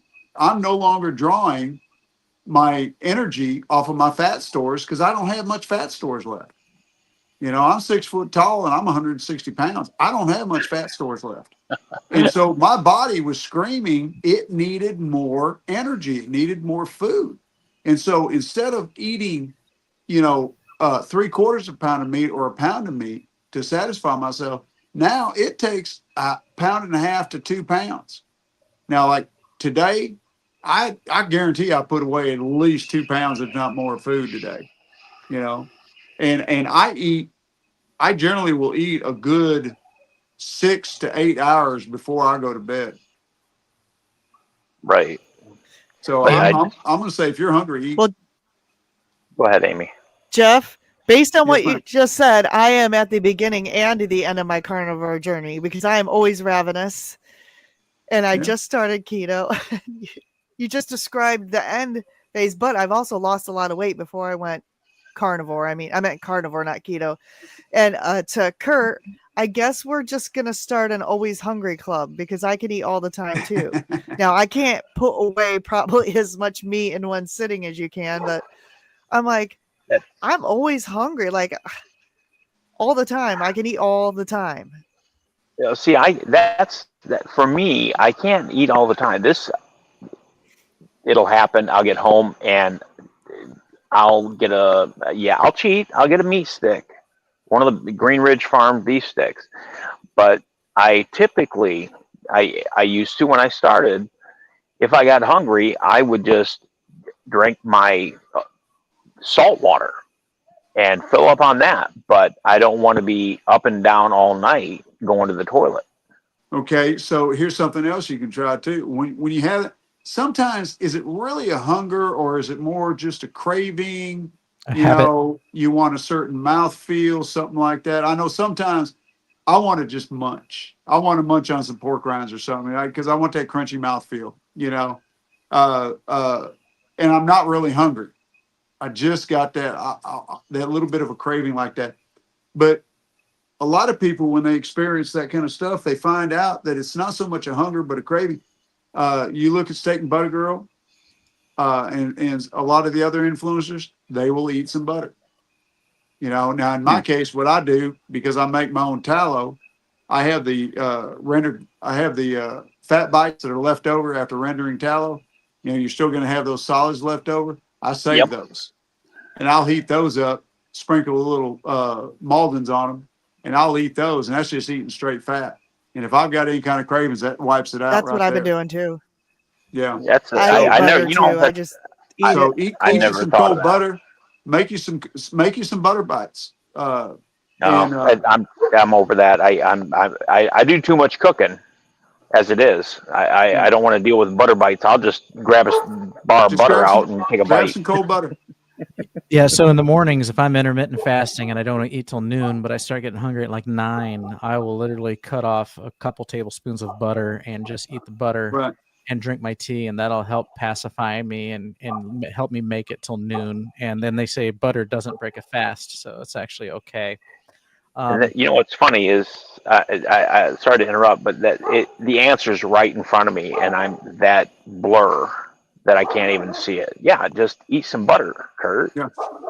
Yeah. Yeah, just something to kill the hunger so you can go to sleep. Because I'm telling you, if you were talking to Chafee right now and you said this to him, he would tell you, eat more. You're not eating enough. If you're hungry, eat. And then the other thing I was thinking of was, so you eat this big meal at work at like 8 o'clock, right? Yeah, no later than. Okay. Now, what you have coffee with butter during the day? Do you eat a meal before work? No. Okay. So you wake up, you have coffee with butter, and you work half your shift or so ish, and then while at work you have this 3-pound meal. Yeah. And then you work 3 more hours, come home, and you feel hungry again. Yep. Just food for thought. How about you could try eating half that meal at work and then eating the other half when you get home. Excellent So, idea. yeah. Split it up. Mm-hmm. That way you're not actually consuming more food. It doesn't sound like you need to consume more food. You're consuming plenty, and but you split that up, so because you could have a little bit at 8, that'll give you the energy you need to make it for the next 3 hours, and sounds like you work hard. So that's the other thing too, is you work hard. So by the time you're done with your hard work, your body's thinking, okay, now we need to refuel, and you're hungry again. So maybe take half of that meal to work and eat the other half when you get home. Yeah, Jeff knows how hard I work. It's I ain't gonna say it. I ain't gonna say Well, it. yeah, I'm not gonna be mean. you showed me a picture of the plant and how you walk from one side to the other and stuff, So I mean, I used to. Yeah, We got walking's the someone- hardest thing he does, I'm telling you. we have someone backstage I don't recognize. We're going to bring him on. So, oh no, I saw him the other day. Hey, how you doing, Kelly? Good. I'm doing good. I didn't recognize you in the little tiny thumbnail there. So. How are you doing today? I'm doing good. It's nice to be off call work and got the yard done. Now I'm just relaxing. All right. So since you're new to my screen, why don't you tell everybody a little bit about yourself and your channel, and tell us what you ate today. I've been making everybody tell me what they ate today. Well, let me get. Well, I can't focus with two earbuds, but well, my name is Kelly Deweese. I am from Missouri, and my channel is Broken Carnivore. I've been a carnivore a little over a year, probably 374 days. I had a little chuck roast again tonight. Just took half of it and ate about a pound of it.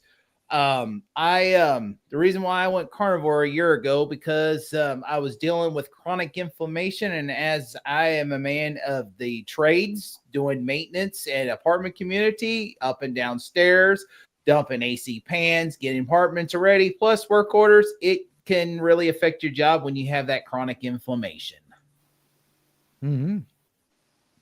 All right, very nice. Thank you for joining. You're welcome. We have a comment here. We'll get your opinion first. See if you agree with this. Brian says, I believe seed oils are the worst. I won't disagree. Yeah. Diesel fuel. I avoid them. I don't avoid them like the plague. So this is kind of, we were talking about earlier that, if I go out to a restaurant, I never ask if they cook it in seed oils or beg them to cook it in something else. That's the only seed oil I'm going to have in a month. I'm not really worried about it. There's only going to be trace amounts on that steak if they cooked it over seed oil. So, but I don't make a habit. Obviously, I'm not going to stack, mayonnaise, regular mayonnaise and ranch dressing and all these other condiments that are seed oil based in my house. So for the most part, I avoid seed oils, and I'm sure my seed oil consumption is 99% less than what it was back when I was on the standard American diet. Well, along that vein of thought, so Saturday we met some friends in town, and we went out to eat, and we went to the steakhouse that we like. And I know they grill my steaks over an open flame. I know there's no seed oils on them, and they never get my steak wrong. It's always perfect every time, and it's good ribeye. Well, so when the gal asked me, she said, "You want any sides?" I says, "Hey, does anybody at the table want my sides?" And nobody wanted them. I said, "Okay, I don't want any sides." And she says, "You don't want anything?" And I said, "No, ma'am, I don't want anything. All I want is meat. I just do protein and fat." And she says, "Well, would you like a couple of fried eggs?" And I said, "I can have fried eggs as a side. It's not even on your menu." She goes, "Yeah, you can have." I said, "Okay, give me a couple of fried eggs." Over easy. It wasn't until after I got home I dawned on me. I said, dummy, they probably cook those in seed oils, on a flat top, so maybe you should have got the eggs, but it didn't hurt me that little bit. I'm not going to worry about it because, let's see, that's the first time I've had eggs out in maybe a year. I don't think that little bit of seed oil they were cooked in is going to hurt me. I just don't want to do it every day. Mm-hmm. Yeah, I remember when I did keto, Atkins and then keto, and I knew nothing about seed oils. I never read material that was damning seed oils until just a couple years ago, when I started, getting into the Dr. Berry videos and whatnot. I never knew there was a problem with seed oils. I thought they were fair game. Yeah, we were all brainwashed. Yeah. Rodney says no sweeteners in regular body armor sports water. It's just reverse osmosis water, potassium, magnesium, and calcium. Okay. I looked up the nutrition facts for the light and the zero sugar versions, and it took me to a Canadian website. The US website didn't have any information on it. That's where I was kind of getting the list from. So interesting. So I didn't discover seed oils. I didn't know it was a big, huge problem. I didn't even know where they originally existed until 2021 when I started keto, and I was following Dr. Eric Stein. He's a holistic doctor out of Florida, and he was talking how seed oils were industrialized and how they were used that hexane solvent to extract that oil out of the seed. And I'm like, I'm done with this. When I heard that to make them palatable, that they had to deodorize them and bleach them, that's when I was done. When I first heard that, I'll never touch these things again, except in that momentary lapse of judgment when I let them cook my eggs in them, without knowing it. I'm trying to find my saved videos here. See if I get these reels and TikToks all the time. And you made the point there. You call it diesel oil or diesel fuel, and that makes a good point, because you take the diesel engine, it was designed to run on peanut oil. It's what it was built to run on. It was meant to run on vegetable oil. What do I run my truck on? Yeah. At one time, I was gonna start going around to the fast food joints and making my own diesel for my pickup, but my wife didn't want to invest the money in what it was going to take to do it. Yeah, I think somewhere in the early mid 20th century, canola oil was originally designed as engine lubricant in Canada. Yes. And somehow they got it to where they can sell it. Oh, let's sell it to the humans, and we bought it.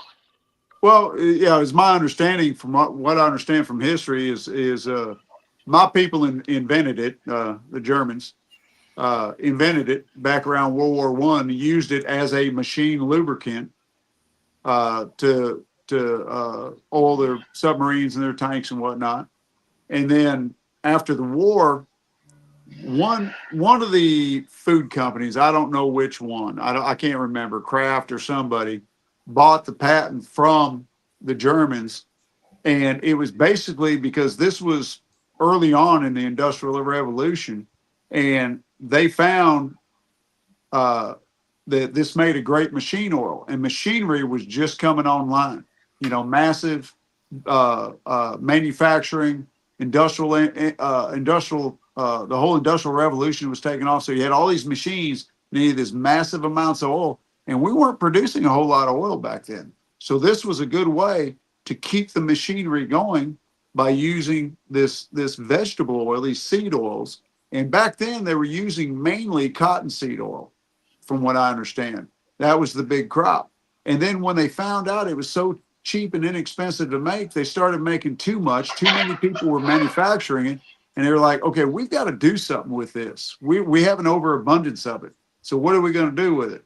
Well, then they started working on how could we make this palatable and feed this to humans. And that's when they came up with the vegetable oils.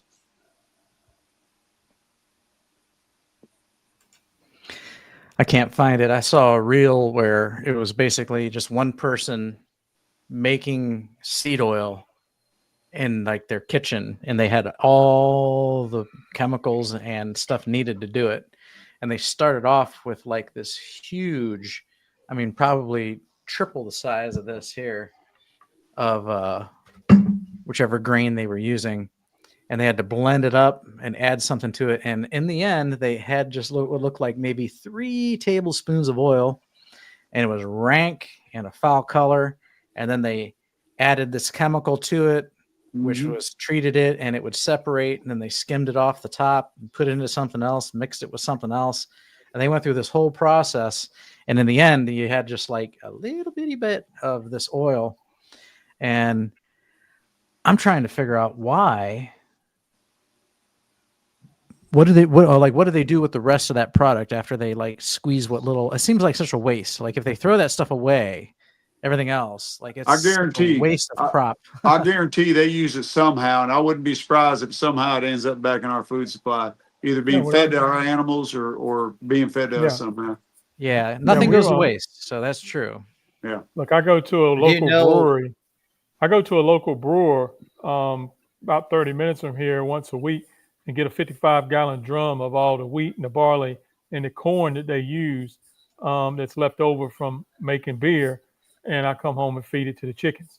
If it's my roosters and whatnot, get that, because you can actually taste it in the eggs if you put it on the hens. So yeah, I mean that same thing that was left over from the seed oil was turned around and refed the cows. I mean it was Yep. you know. All right. Bride's Biscuit says, feels okay eating nightshades and dairy. That said, I have a variety of autoimmune diseases and have a concern those foods might contribute to bad panels. Yes. Absolutely. Maybe bad panels. They could contribute to those autoimmune conditions. You know, if those conditions are measured via blood work, then yeah. You know, it may be worth eliminating them for 60 to 90 days preferred and seeing how you feel and if those lab panels improve. So, and if they do, great. If they don't, you know, maybe give it some more time based on how you feel.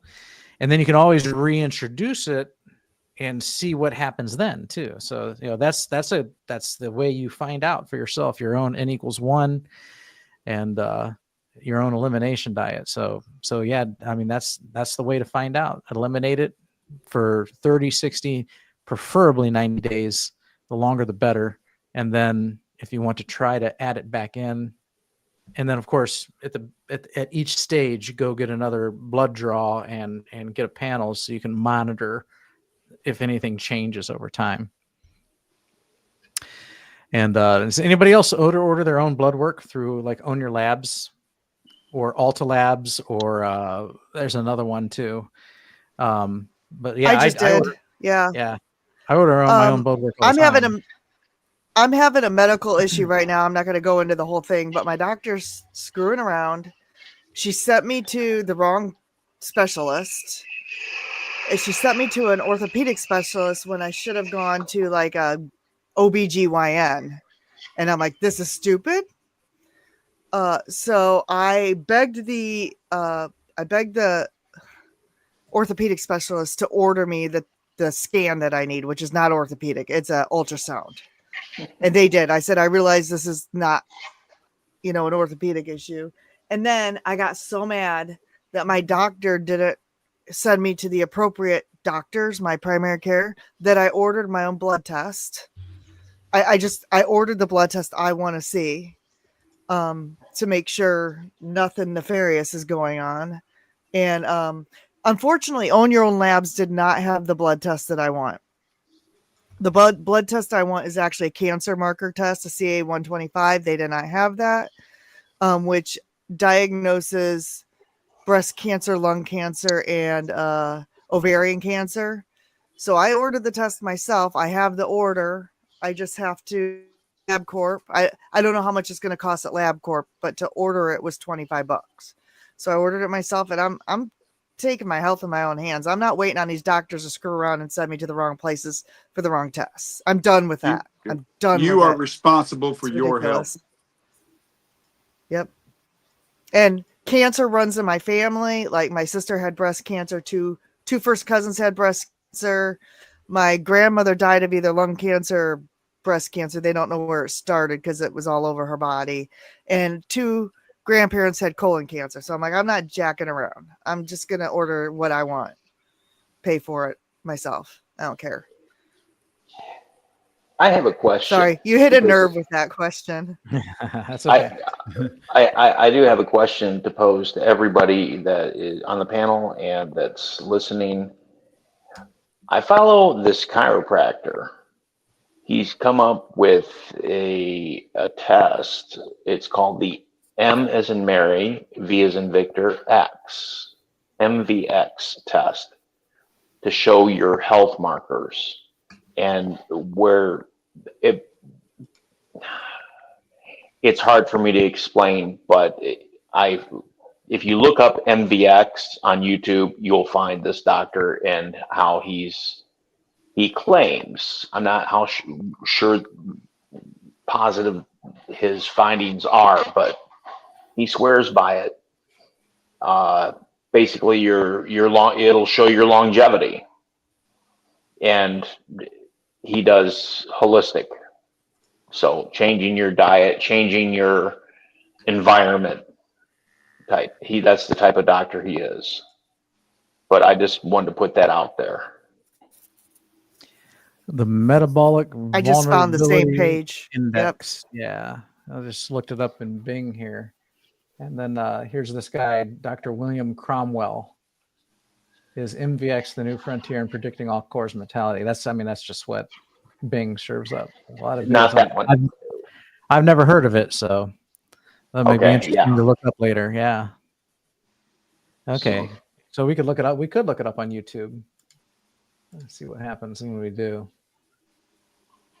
Like I said, I forgot the doctor's name.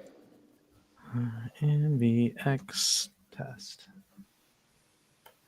Yeah, if you would, Kurt, post that up over on the talk forum. Okay. Yeah.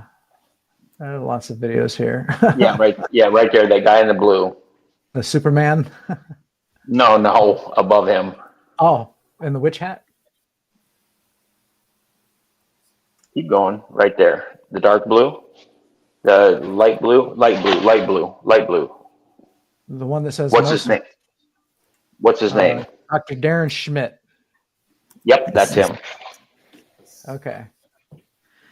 All right. We'll leave that open and check that out later. Yep. All right. He's the one that discovered this. He was the one he was the one to do the research, and he doesn't understand why the medical society doesn't use this because it's such a simple test. But he had to jump through a lot of hoops, and if you listen to what he's mentioned, you would it would make sense. They gave him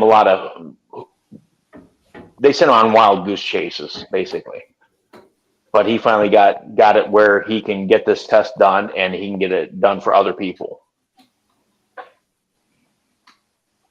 Interesting. I will look that up. I checked, and you can order that on LabCorp too. They have the MVX test at LabCorp. There you go. Interesting. Mine will tell me that I'm going to be dead in about a week. No. Yeah, no, I know. So, Rodney I thought says about I had getting my some cortisol checked, but sorry, but then again, I'm married, like Kurt said, so I already know what my cortisol levels are. So long, you know. I had some of my wife's Texas watermelon and got some restless legs for a bit. So there you go. There's for some people, a little bit of watermelon could be absolutely benign, and then you have Rodney here that gets restless legs. So I can't remember the last time I had a blood test. probably the same time you went to the doctor. Which That you was can't remember that either. 1996. Oh, okay. You can actually remember when you saw the doctor last. Oh, I remember it was 1996. I remember the last time I went to the dentist. It was 1986 when I graduated high school. You don't get your teeth cleaned, Rick? No, why would You don't I? get your teeth cleaned? No, I do not.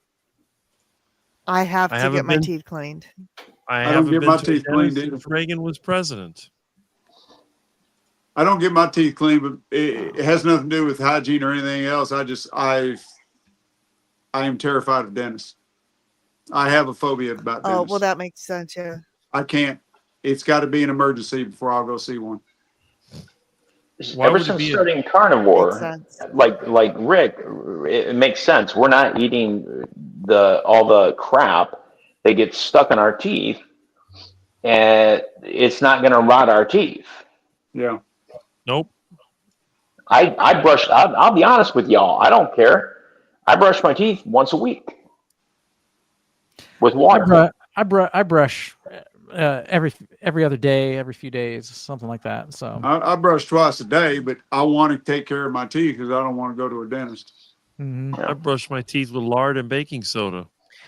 The Yeah. last time I went to a dentist, they actually would not clean my teeth, and they gave me this test where they test the depth of your pockets with a needle and write down the measurements. And I had bleeding. I had a severe issue with bleeding gums, and he wanted me to go to a periodontist and have this procedure where they cut your gums out, set them aside, clean your roots, and then sew your gums back on, and then you'll have longer teeth because your gums don't quite return to where they used to be. And I said, that sounds horrifying. I'm not doing that. But ever since I've been on carnivore, I don't have bleeding gums anymore. So Right. I don't think it's an issue. I've never had bleeding gums. Yeah, mine bled. I had periodontitis, gingivitis pretty bad, but not anymore. But that comes Wow. I from brush my eating teeth sugar at and least twice a carbohydrates. day. Twice a And then I day. have to floss all the meat out because I have a Invisalign retainer that I wear at night to keep my teeth straight. So there's that. And you can't have any food particles or anything else that get caught in that Invisalign. Otherwise, it will be bacteria for your gums and whatnot. So Mhm. I do brush quite frequently. You want to know what's funny? I work with a lot of people, and now nobody is afraid to come up and sit there and hold a conversation with me until I start talking about carnivore. But Oh, I mean, if we're discussing work, we can sit there and talk 20 minutes. If we're just chit chatting, it's fine. And it's just like with my breath doesn't stink. I don't have BO. And yeah, I rinse off every night after work, and that's it. I don't use soap. Yeah, I'm disgusting. I'm a pig. You little tidbits are coming out. I'm disgusting. My hygiene is poor. Well, you know Well, what's interesting is if you don't need it, you don't need it. I stopped brushing my teeth at night before bed because I heard that you actually wash away bacteria and stuff that help produce nitric oxide and relax your blood vessels. So if you have a problem with hypertension, doing your oral hygiene routine before bed could be part of your problem. So I don't do my oral hygiene routine before bed anymore because I don't want to do anything that will disrupt my body's production of nitric oxide. I brush my teeth before bed. I learned that from Dr. Barry. Okay. Yeah, well, you showed us your blood pressure several times. You're dead. And you're not married. You're fine. You don't need any nitric oxide. Rodney here says the only sweet that I do is the lactose and raw A2 whole fat milk. I lost my desire for sweets other than that from a Jersey cow that God made. Hey, you know what? Drink all the raw A2 whole fat milk you want. That's perfectly fine. I had some raw A1 milk and raw A1 cream. I don't know if I think there's really a difference to go hunting for A2. I don't think it matters that much because I tolerated it just fine. I really enjoyed it. So I got a source. It's illegal here in Ohio, but I have a source. And but I've never ever been a big milk drinker, and I know I'd be the only one drinking it. So I haven't really subscribed because I don't know if I'd be able to keep up with it. And I hate when food goes to waste. I picked up some A2 yogurt at Costco a couple of weeks ago. I'm gonna tell you what, that stuff rivaled my own homemade yogurt. It was pretty good stuff. A lot better than the normal store-bought stuff you get. Yeah, here in Missouri, it's illegal to buy raw milk in a grocery store or in a store unless you go to a Petco or a pet store. You can buy it all you want there for pet consumption, but here in Missouri you can actually go to an actual farm that sells raw dairy. Same here in Texas. Why would it? We Why can would we can buy it from the source. We just can't buy it in the store.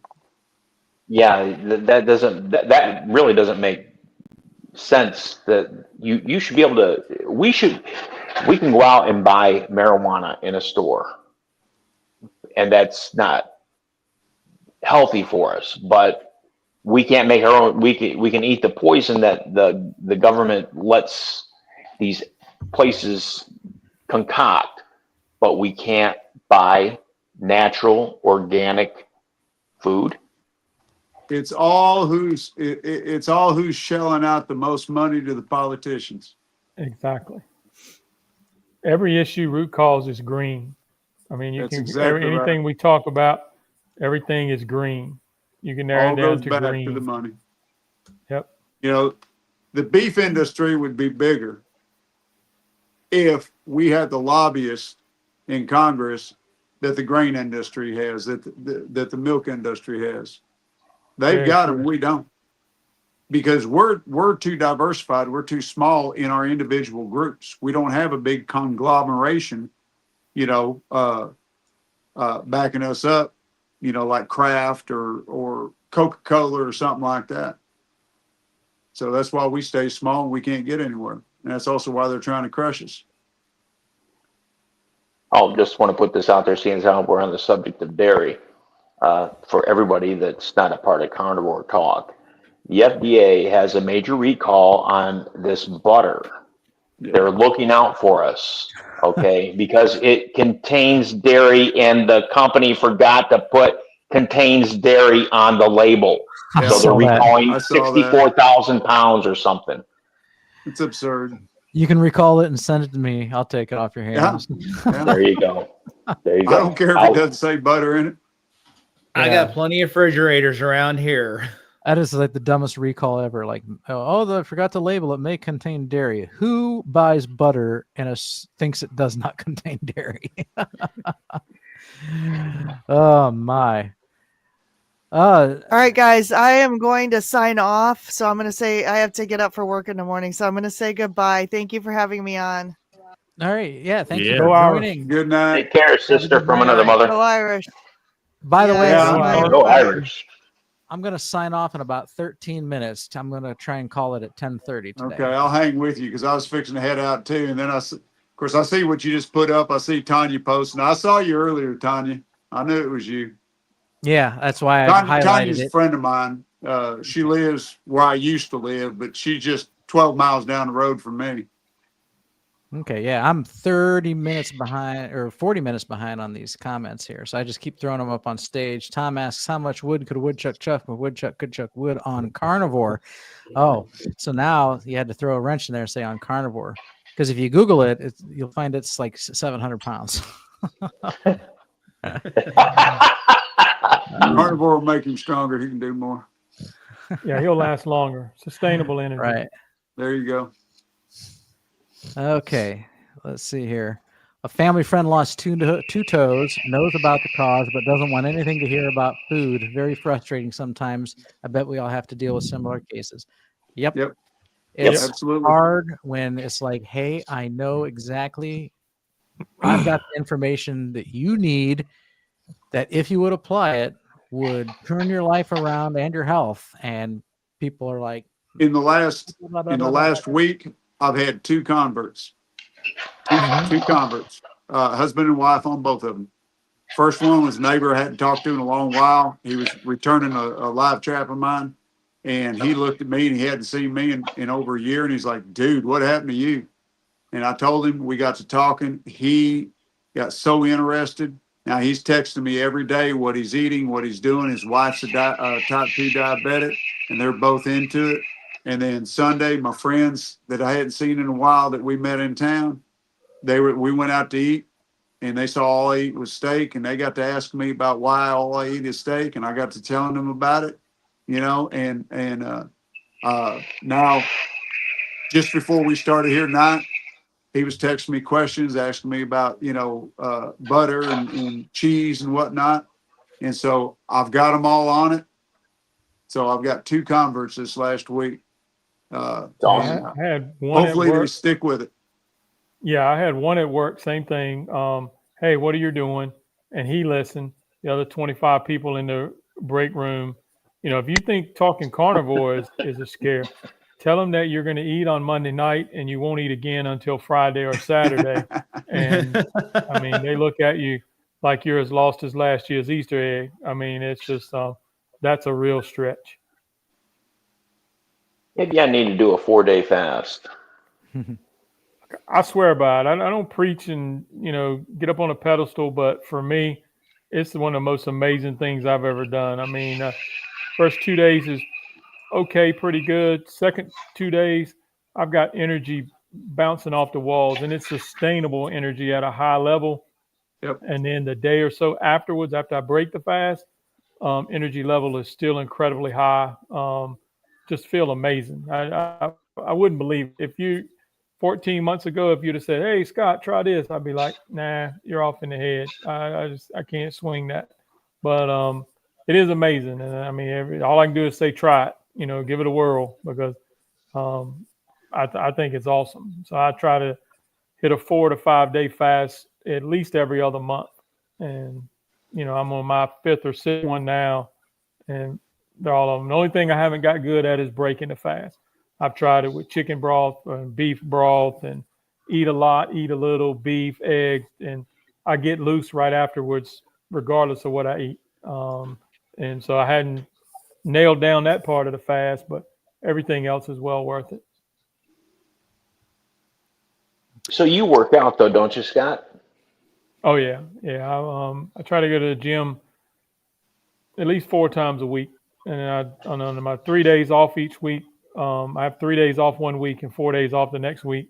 I walk 3.5 miles that morning after going to the gym, and then 2 of those days I wear a 40-pound weighted vest. And on the days that I don't wear the vest, I try to get in 100, 125 push-ups along the walk. So, Well, I don't do any exercise. That's probably why my testosterone is low. mine I didn't need to- move up. I was in the 200s. When you said yours earlier, I was in around 280 10 months ago, 12 months ago, and then this last one was just shy of 500. And I don't take any medicine. I don't do any TRT treatment or anything like that. It's just the resistance training and eating like I Right. should be eating. And mine moved from the 280s to just shy of 500 in 6 or 7 months, 8 months maybe. Wow. Yeah. Yeah, I want to amp up my exercise too. You've heard me talk about getting either a rucksack or a weighted vest, and then I've got a couple dumbbells here. I want to get some better weightlifting equipment too for the resistance training. So Yeah, for year 2 for me on carnivores, more mind over body, especially getting physically fit.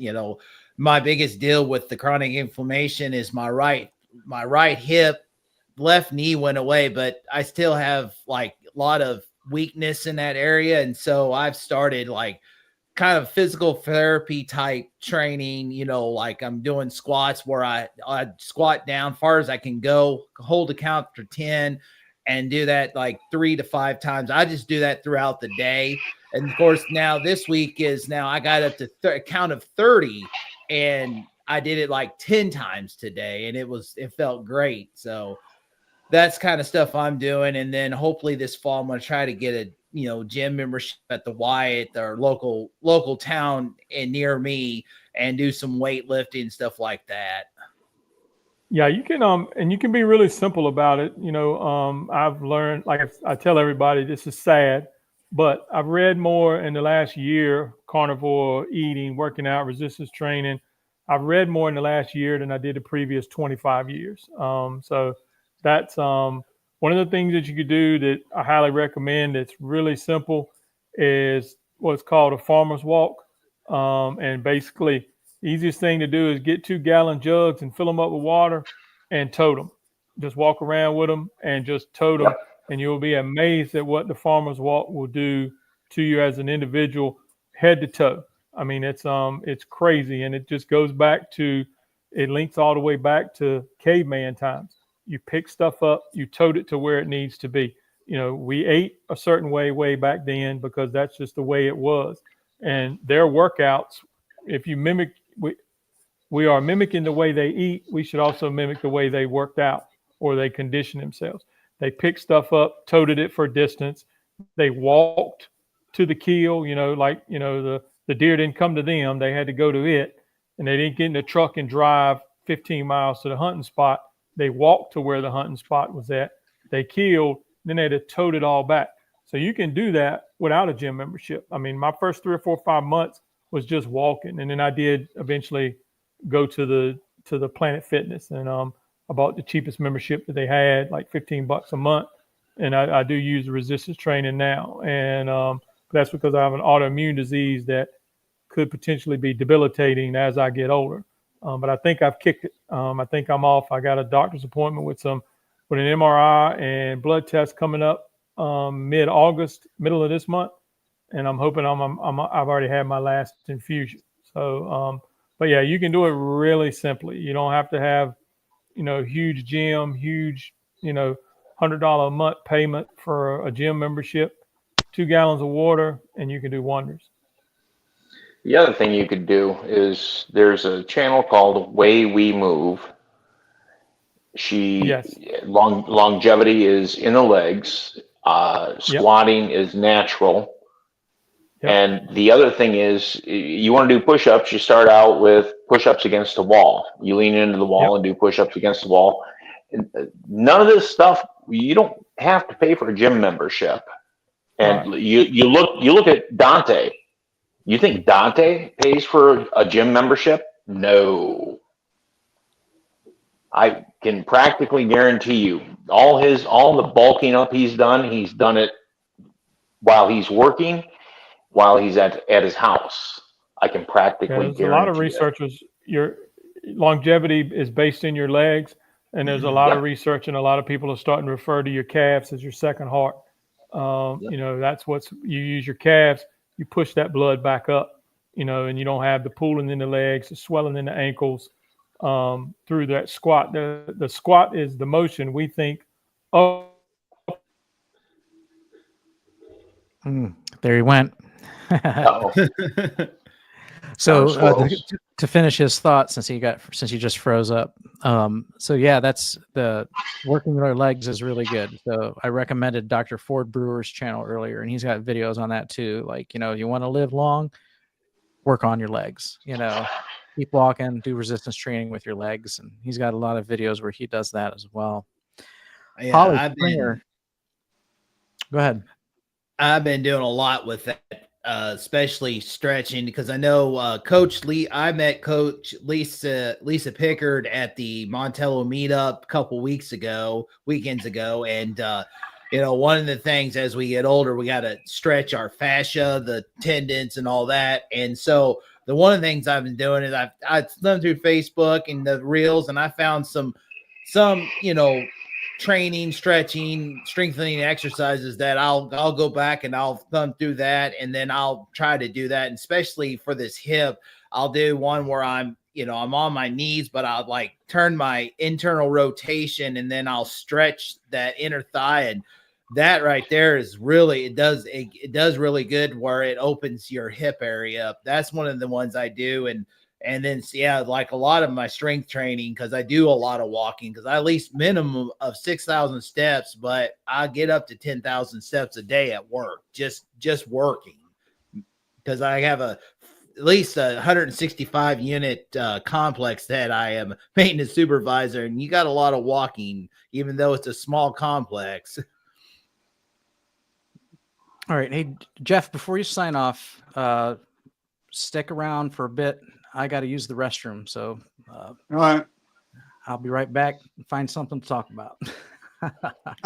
I'll be 2 minutes. Well, I noticed Holly had posted a question about peanut oil, You know, why is it bad? Because to get peanut oil, all they have to do is you know, you grind it and you can see the oil separate. Well, they do more to extract peanut oil. They do more than that. I've actually, back when I used to be a truck driver, I had to deliver boxes to a peanut plant here in Texas. And my favorite time to deliver was on the days they were extracting oil because they roasted the peanuts. Okay. And I'm going to tell you what, y'all women got it wrong. You know, you put on perfume to attract a man, you put this flowery stuff on, y'all are wrong. You need to come up with perfumes that smell like roasted peanuts. You need perfume that smells like cooking bacon, you know, or baking bread. This is the stuff that attracts a man. So anyways, I absolutely loved those days when they were roasting peanuts. And yes, the peanut oil, I think, is going to be less bad than, let's say, a canola oil or a sunflower oil, but it's still heated highly. It's brought up to high temperatures. It has to be retreated to make it palatable again, and it's still a seed oil. And your omega-6 to omega-3 ratios are still way off. And this is the thing that we excuse me, this is the thing we get onto about seed oils. Yes, it's gross how they make them, how they produce them, you know, with the bleaching and the deodorizing of them. But at the same time, the biggest factor is they are an unhealthy for us and cause inflammation in us because of the balance of omega-6 to omega-3 fat. And there's some other things in there. What is it? And I know y'all can help me out with this, but there's other parts of the oil that is just not good. And those peanut oils have the same type makeup as the canola oils. It's still extracted in a similar way through high heat, and it still has some bad compounds in it that we don't need in our system. Yeah, so I don't know exactly what you covered, but well, high heating of the peanut oil and the fact that it's got whacked out omega-6 to omega-3 ratios, and then what is it, the polyphenols or something? There's some other things in it that are not good that are the same as regular seed oils, but it's still a seed oil. Right. Yeah. So it is a seed, and then. Yeah, the omega is like ridiculously high in omega-6s. So overconsumption of peanut oil is going to mess up your omega-6 to omega-3 ratio and to a degree where you don't want it. And then a lot of people are allergic to peanuts, so you have that as well. And then what Jeff also said is it's also prone to oxidation. Yeah, there you go. Heated, and I don't think it has to be heated very much. So unfortunately, a lot of places cook with, you know, peanut oil in their fryers and stuff like that, and it oxidizes and goes rancid pretty fast. But they continue to use it for days and days and days and days before changing it. So that's you know, eating things that are fried in that it's not so hot. So so minuscule, moderate use of peanut oil, just like any of those things, you know, probably you'll be fine unless you're particularly sensitive to it. But the big problem with the seed oils thing, besides how disgusting it is how they make it, is it's oxidized, it's rancid, and it's super high in omega-6s, and you would fare much better health-wise by boosting your omega-3s and limiting your omega-6s. You need some omega-6s, but not as much as your omega-6 to 3 used to be like, I'm trying to remember what the exact stat was, like 2 to 1, your omega-6 to 3 ratio in nature hundreds of years ago would have been like 2 to 1. And now it's like 25 to 1 because they put these seed oils in everything. And that just causes metabolic disorder, disease, makes you sunburn easier than you normally would have, you know, so it is to be avoided. Now, so like I said, if you have a little peanut oil on something once in a while, probably get away with it. But most of us want to avoid it because Yeah. now that we know, it grosses us out. I'm not gonna cook my fish in it anymore. Right. That's how I used to always fry my fish in. I ain't gonna do that no more. Hey, now that we've answered that one, I'm gonna bail. I'm tired. So Okay. y'all Take have care, a great brother. night. And, You too, Jeff. Thanks for joining us. Yes, sir. Hopefully we'll see you next Monday. We'll see you next Monday, and I'll probably see you tomorrow or the next day over on carnivoretalk.com. See you You then. bet. Y'all have All a good night.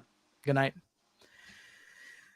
Now I'm going to burn through some of these comments here because I told my wife I'd be done at 10:30, and I gotta try and own up to that. So, but like Papa Carnivore said, peanut oil is from plants and very inflammatory. Seed oils were originally made for the military, and then Holly follows that up with, why is peanut oil worse than olive or avocado oil? So olive and avocado oils come from a fruit. They're much better with their omega-3 to omega-6 ratio, and they are very good in saturated fat content. So all those things make olive oil and avocado oil much better. Plus, people have been eating avocado and olive oil for millennia, whereas people have only been eating seed oils for the last 150 years, maybe.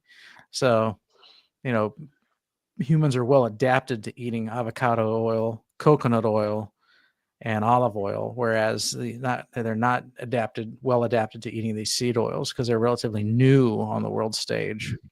Okay, let's talk about the elephant in the room. All night, everybody has been ignoring the fact that there is such thing as coconut oil, coconut water. Nobody talks about coconuts. And I do. coconut water and coconut oil is healthier than avocado and olive oil. I talk about coconuts. Come on, Bob. So I use a little bit of coconut oil here at the house. It's not a big thing for me because before my diet, I was an olive oil user. And then since my diet, I've been an animal fat user. Right. I bought coconut oil one time, and I actually didn't like the way it made my steak taste when I tried to cook a steak in it. So, okay, but we're discussing the difference in seed oils, and we're talking about healthy oils versus seed oils. right. Coconut should be in place with avocado and olive. It is. Yes, you're right. Yeah. Yep. No, coconut gets a thumbs up. Coconut oil is just fine. So high in saturated Just fat, watch omega-3 ratio. the coconuts when you try to shoot an iguana. That's when they're dangerous. Yeah. You ever been hit in the head with a coconut? It's worse with the durian, Rick. No. Yeah. Right. But no, if you're gonna do an oil, coconut oil, avocado oil, and olive oil are good options. And actually, of those three, coconut oil is probably the best. Thank you. Yes. Yeah, that would be accurate. Coconut oil would be the best of the three, because it's got the best content of the other two oils, and then the other two oils, particularly the olive oil, I guess there's a chance that you're not actually getting the real deal, depending on the brand you buy. Look for a single origin on the label. It will say, if it says product of Italy and no other countries, it should be okay. If it says product of and it lists 10 countries, stay away. Mm-hmm. Traceability is what you're looking for. Be careful with the avocado oil, because a lot of times they use soybean or canola oil to extract the avocado oil. So you got to be careful with that. When I used to make my mom avocado oil to make salad dressing, I extracted it by drying the avocado meat. So you got to remove it. Don't use the seed either. There's a toxin in avocado seeds called persin, and it's very bad for you. So if you do get avocado oil, it has to be from the fruit, not the seed. There you go. Thank you, Rick. Sandy says, Kurt, I miss boiled peanuts. So, and I would, I haven't had boiled peanuts in 10 years. I haven't had peanuts at all in almost 3 years. Doesn't mean I wouldn't ever have them again, but again, it just kind of doesn't fit my carnivore centric lifestyle anymore. So the odds of me stumbling across peanut and eating it are slim to none. I look at all nuts as seeds now, and all seeds is things that I don't want to eat. So I say I'm okay with meat and things you can pluck off a vine or a branch. But with the nuts, you can't eat those raw, or you die, or you get sick. So they all have to be processed in some way to remove the toxins. And so to me, that's not something you would eat naturally. You can't go start picking nuts and eat them, whether it's peanuts, whether it's cashews. You try and pick out a tree, throw it in your mouth, and you're gonna get very, very sick. So that's they got to cook or boil the snot out of them to make them edible. So, and then they're high almonds. I used to eat almonds like there was no tomorrow. And all those the contain oxygen I was arsenic. getting between that and the spinach, something else. Yeah. Oh yeah, arsenic, and then what's the rat poison? One of those contains cyanide. Yeah, cyanide. I can't remember which Apple one it seeds. was. Mm-hmm. Strychnine. Yeah. Holly says, thanks. I hadn't thought about the oxalates and it being a legume. So, all righty. Cruising through the final comments here. Jumbo Virginia peanuts. I never heard of such a thing. So, but I did all time kind of type of nuts. I used to get mixed nuts from Sam's Club, big old container of it, and ride around in my truck. I'd nurse that thing throughout the day. Let's see here. Back in the day. Oh.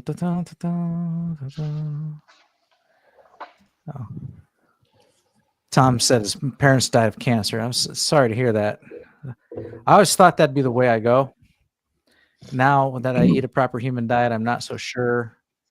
Now Heart it'll attack. probably be mine will be a heart attack because I have chronic kidney disease. Because most people with chronic kidney disease die of cardiac issues. So I know I'm that'll getting be one. me. I always figured I'd get shortchanged in life. So, Look at my Grandma blood G says, pressure. "Hey, all just returned from Trinity Health Kidney Transplant Center in Grand Rapids for my first evaluation for a transplant, on the way to be put on the list." Well, that's good news. I hope that comes along fast for you. And I'm just curious, what's your EGFR currently? Because mine's at 12. And I know that you can qualify for the transplant list when you're under 20, is what I was told. But I'm not doing dialysis. Now, are you yet, Grammy G? I can't remember. I thought you were kind of similar with me, just kind of hanging on by a thread, you could say. You remember, Bob, I'm AB positive. I have no idea. I have to figure out what I am. I've never had no idea. Yeah, that offer still stands. So here's a comment. We are frugivores. Teeth and digestive system prove that. Actually, the digestive system mirrors that of a carnivore, if you actually do some research, Christian. The frugivore thing, if you believe in evolution, then we would have evolved from frugivores, and fruit by no means is actually harmful for a human, and in natural amounts that you would find seasonally. But the teeth thing is, if you believe in evolution, okay, there was no evolutionary pressure on a primate's teeth because humans were able to solve that problem with weapons. So they figured out how to make tools. Tools were able to hunt. Tools were able to carve things up. And so the teeth and the mouth and everything was able to be actually more oriented towards speech than it was food. But no, the digestive tract. Look at the digestive tract of a carnivore and that of a human, and Acidic. and it's scarily similar. So now, you know, humans are by definition more omnivorous, you know, and you know, we don't have a huge appendix like a gorilla designed to, you know, break down plant fibers into short chain fatty acids, but we do have a cecum still, you know, which proves that humans can eat a small amount of plant matter. But the rest of the digestive tract actually looks just like that of a carnivore. So when you look into it, it's actually pretty interesting and pretty persuasive. So it's hard to argue human anatomy with a carnivore centric doctor or scientist. It's extremely difficult. So just saying, just because you don't have sharp pointy teeth and claws that you're not a carnivore, that just doesn't work. Look at the acidic. Our stomachs are more acidic than a lion. Or like a vulture, you know. So the right. pH of our stomach is akin to or even stronger than that of a vulture. So you've got like herbivores and omnivores and carnivores, and then you've got these animals that feed on carcasses and have very high pH, so they can neutralize viruses and bacteria on rotting flesh. And that's exactly where the human stomach is on its pH. You well, know, I don't think it's that high, Bob, because we wouldn't worry about E. coli. Well, the reason we got to worry about a lot of that now is because we live in a society that cleans and sanitizes everything. Oh, so, true. You know, so like, you know, if, you know, you can't drink the water, you know, with a bacteria in it, because all your life you've had clean water. You know, if all your life that's all the water you had, then you would be adapted to drinking that kind of water and it not phasing you any. So part of that is just a very clean world we live in, which is okay. I mean, I like clean. You know, and you hear some of these carnivore doctors talking about eating raw meat, raw fat, you know, and I mean, if that's your thing, great. I'll take it cooked. Thank you. You know, so yeah, but there's more to it than the teeth and the digestive system thing. I think just really take a closer look. Cause that's I looked into it, and it's, you know, things that made me go, because you know what, I used to think just this very thing. So, let's see here. If you got any teeth left, that is. So that's another good point too. Is you look at a skull from thousands of years ago, and they've got all their teeth, they've got their wisdom teeth, and they got no cavities. But then once you cross over the time when the agricultural revolution take place and humans started eating grasses, then all of a sudden they're having impacted wisdoms, they're having cavities. Now those skulls are missing teeth, and that's another thing that makes you go, and that's, you know, we talked a bit earlier about brushing our teeth. You know, before, when we were on a plant-based diet, we had bleeding gums and had to go to the dentist all the time, and now we don't have to deal with that at all, and that's because of the bacteria that feeds on those grains and those sugars and those carbohydrates, you know, and produce that waste that eats away at your teeth. We don't have a whole lot of that on our mouth. Our mouth is able to neutralize that naturally, like it was designed to. Good comment about the teeth. From Lambs, not from Christian. Let's see here.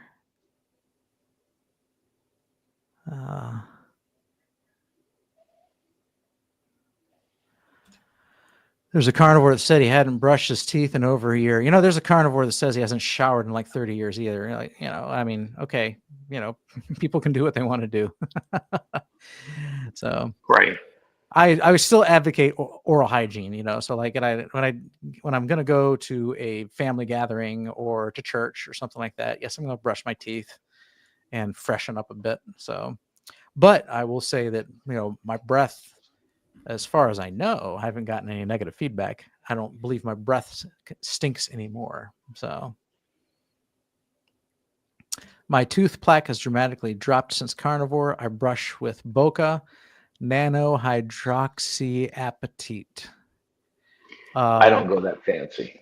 I've heard good things and I've heard negative things about nanohydroxyapatite. So I don't know what to say about it yet. I know a lot of people like that Boca. I just still use traditional toothpaste. I'm not afraid fluoride doesn't, so it doesn't matter to me. And again, it's not like I'm religiously brushing my teeth 3 times a day after every meal, before and after every meal, or something like that. I brush when I feel like they could use a brushing. Now, Yes. Bob, I have a question for you. Do you like the taste of lemon? Like, can you cut a piece of lemon, a slice of lemon, and Oh, I'll eat a lemon. I'll get an iced tea at a restaurant and eat the lemon. I love lemon. Oh, okay, I'll be right back. Don't hang up. I want to bring you my toothpaste. Okay. The truth about brushing is to keep gums in check. I brush them with water and sometimes baking soda. I used to use Arm & Hammer toothpaste, which was baking soda based. I have brushed with just regular baking soda before.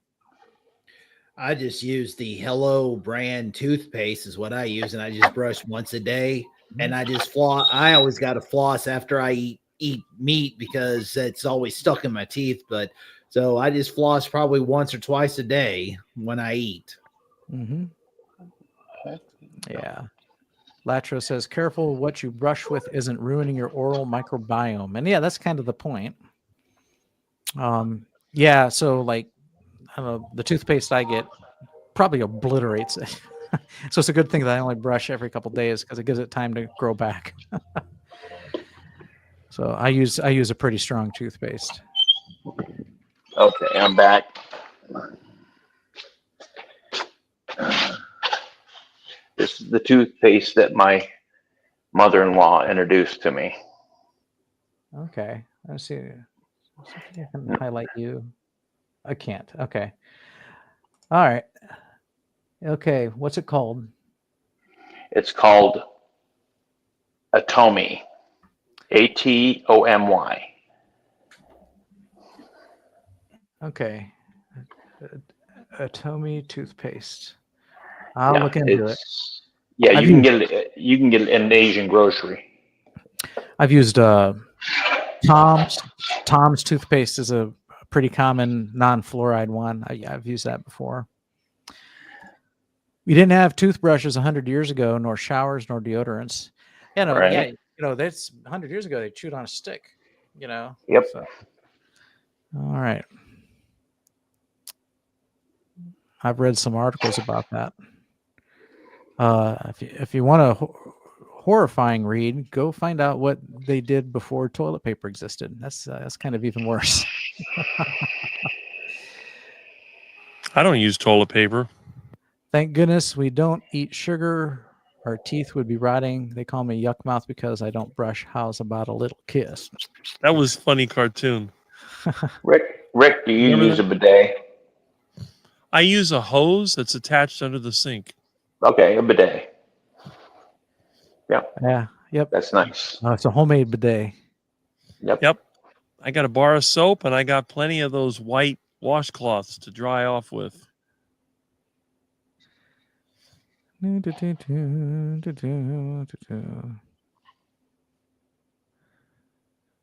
Bought some butter from Minerva, Ohio. That's about an hour from me.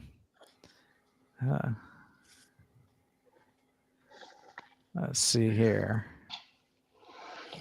Yeah, Gemma, no lab coat required is this young guy in college. Yeah, that's a good channel. I like him. Thank you. Yeah. No lab coat required. He makes some good videos. He does. He puts it out there, and he does it in a way that it's easy for anybody to understand. I'll have to Even check a that channel dumbass out. like me. Dustin I'm gonna be says making he some of those just videos saw myself. Fantastic Four. Dustin, I saw that yesterday, and I thought it was fantastic. I didn't enjoy it as much as Superman a couple weeks before that, but it was very good. Fantastic Four was very, very good. It really was. What'd you say, Rick? I'm going to be making some videos like that myself pretty soon. Oh, cool.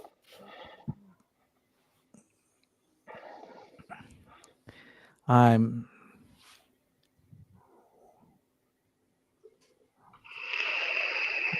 have varicose veins, and I used to have pooling in my legs really bad. Since carnivore, it's not so bad. There we go. Another carnivore benefit. That sounds good. Glad to hear that. Well, there's like no end to these comments. I swear I scroll and the little marker doesn't change places on the side. I know what that's like. Yeah.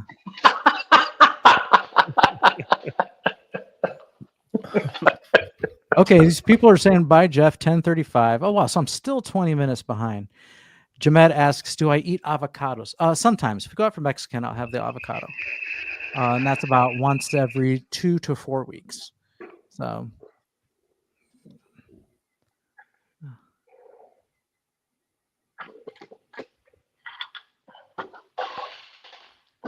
coconut water makes everything taste like coconut. That's what someone said. And so I'm not big on the coconut taste. I think that's why when I cooked with it, I was like, I don't know if I liked what it did to the steak.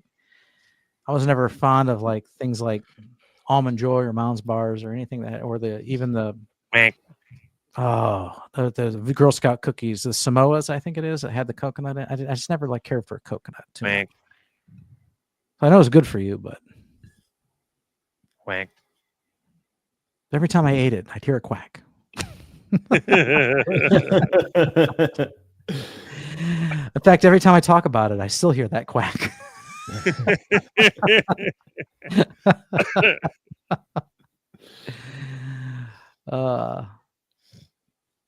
And then MCT oil is a coconut based, and I usually don't have a problem with that. I don't taste the coconut in it so much.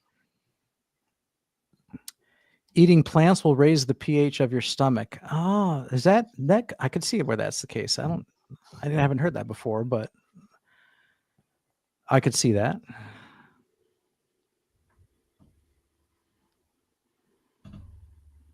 I'd rather hear from, oh yeah, here we go. No lab quote required is really good. I'd rather hear from small carnivore channels, but when I first started, I did Dr. Berg and Dr. Barry. I had Dr. Berg a little bit.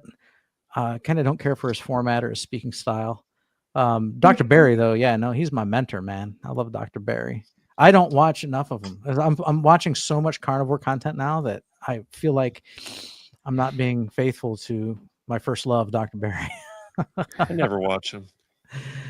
He's my man. I mean, even his community, I think it's worth the $20 a month. And during, I got to talk to him face to face on his Zoom calls when I was having some issues, and it was very beneficial for me. So I don't bother with big carnivores. I only go with the smaller channels. If I see a doctor, it's Dr. Berg versus Dr. Siwez. Siwez, when he did the insulin bit, he lost me, and I can't stomach him.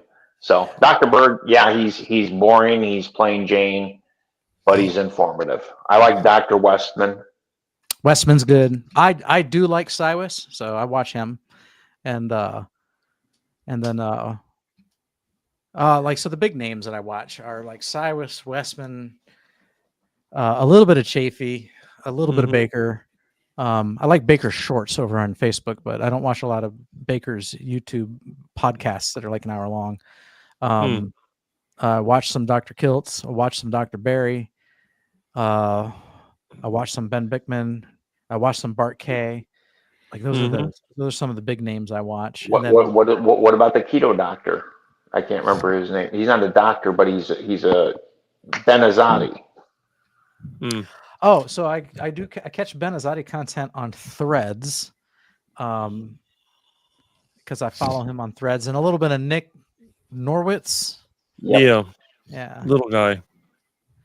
Yeah, and although Nick Norwitz's humor can get a little cheesy. I like Ed Gokey and Bart Jr. Yep. I can tolerate Ed Gokey in doses. So sometimes he's very informative. Sometimes he's just going on a unnecessary tangent, in my opinion. Bart Jr. Bart K Yeah. Jr. Yeah, I want to be Bart K. Mhm. So even when he came onto the scene, he was quickly picked up by Bart K's channel, and Bart K called him a mini me. So I think it's mutual. He's and Ed will admit that Bart is a huge influence on him. So he doesn't hide it. I'm the only one that doesn't have from an influence from anybody else. Let's see here. Don't sign off yet. I got to find the one I'm looking for to Okay. mention. There's only one Rick. So we got Dr. Kiltz. Yep. And I'm in his community too. So is Rick. And then Mhm. This Carrie Mann. Okay, so like I actually give him. I'm a member of his channel. I give him a couple bucks every month, and I don't watch a lot of Carrie Mann content. He's kind of every video is the same message again and again and again. So like every week he'll come out with a carnivore video and he tells the exact same story. I got in And, trouble saying that. Well, I mean, it's true, so. And Okay. but that's okay. I'm gonna meet Carrie Mann. I will be in Columbus, Ohio, in 2.5 weeks at And the Russ will be there. Russ Mitchell, Mitchell. my buddy. Okay, I will keep an eye out for him. I don't think I know him. Oh, you'll see him. He's big, Okay. real big. All right. Oh, is that one of those keto cookout people? Yeah. Oh, okay. Yeah, Is he Tuesday night. is he homesick Buckeye? Yes. Yep. Oh, okay. All right. I know him. Here's All right. here's I the will be in channel. Columbus, Ohio, Saturday, August 23rd. I got my VIP ticket, so I'm going to be hobnobbing with the elite all day. Oh boy. This guy's I got been MIA. to do that in Montello, so I'm going to take this with me and vlog, I think. So Blaze V. Blaze V, he's the guy that doesn't shower. That's the one. Yeah. Yeah. Yep. I like him. He's humble and he is informative. He's like Ed Goki, but he's very humble. Okay, I'll have to see his And he interviewed me. content. Yeah. I'll have to I saw that. see his content. Mhm. I only saw Blaze on a Dave Mack interview. Yeah. He's And really he was like, I never shower and brush or nothing. And I'm just kind of like, okay. All right. There was another one. There was a gal he interviewed, Carnivore Bunny or something like that, but she has deleted her channel. She was going to be a carnivore coach or something, but all her content disappeared. Mm-hmm. All right, I got to burn through this. It's 11. I'm gonna get further and further into trouble. So Dr. Boz, here and there. So Bob and Russ, Ed is a Bart ripoff. Yeah. Tries to use big words and speak like a professor. So no, he's very articulate. He's intelligent. I just don't like it when they get when they keep cutting the clips short to interject their foul language instead of kind of giving the other party, letting them finish their sentence and speaking about it objectively. So that's my thing. I think it could be cleaned up a bit. Zero Carb Guy, Dave Mack, of course, Blaze V, Russ Sings. I'm just Dave jealous Mack. of Russ. Carnivore says he will be interviewed by Dave Mack on Thursday. I need to reschedule my interview. I canceled it when a ceiling fell on me and I got disfigured back in June. Drew says, any new updates on the kidneys? Yes, I'm going to make a video on it, and it's kind of like a good news and bad news video. So on the good news, my lipids are looking good. My triglycerides are down to 200s without medical assistance. LDL's high, don't care. The bad news is my kidneys, since the last checkup 3 months ago, have not made any further recovery. So I'm still EGFR 12, still have phosphorus in around 6.5. And I still have the high blood pressure. So it went from the phenofibrate that undid my good progress. So I was making good progress on carnivore till I was prescribed that damn drug, and that tanked my kidneys. That put me into stage 5, and that's where I still am. So stage 5, if you use creatinine and calculate EGFR that way, if you use statin C, it comes out to a 24, which is stage 4, and I kind of go with that. I think that's more accurate. because the more meat you eat, the more creatinine you produce. So it throws your numbers off. So, Yep. all right. Jeff was also interviewed by Dave Mack. Yeah, Jeff has been interviewed by me. That was his first one. Then Dave Mack, then Carrie Mann. So yeah, and it's pretty much the same story in all of them, you know. So You got to remember, Bob, your markers are based off of other people in your situation. All of you have kidney disease, but their diets are not the same as yours. right, and that's why I think in my last video I made the comment that my doctor looks at me and says, "I can't figure you out. I can't wrap my head around you because I've got patients with much better blood labs than you, and they come in here telling me that they're sick, they had to quit their jobs, they had to go on disability, and then I come in here with the worst numbers he's ever seen in his career, and he asks me how I'm doing, and I'm like, I'm fine, I feel great, you know. And the difference, of course, is definitely my diet. All right, So just don't forget that. Yeah. Brian says, everyone have a good night. Eat meat. Jeanette says, Bob, you are on my prayers, my friend. Thank you very much. And thank you, everyone, for coming on tonight. I must sign off. Yes. Come join Eat us through the meat week. and be happy. Yeah, eat meat. Got and it. be happy. Come join us through the week over at carnivoretalk.com and keep the fun going. We'll see you somewhere on the interwebs, I'm sure. And I'm going to hit the end stream button. And if you guys want to stay over for real quick, I'll say goodbye to you. But I'm clicking it right now. Good night, everybody.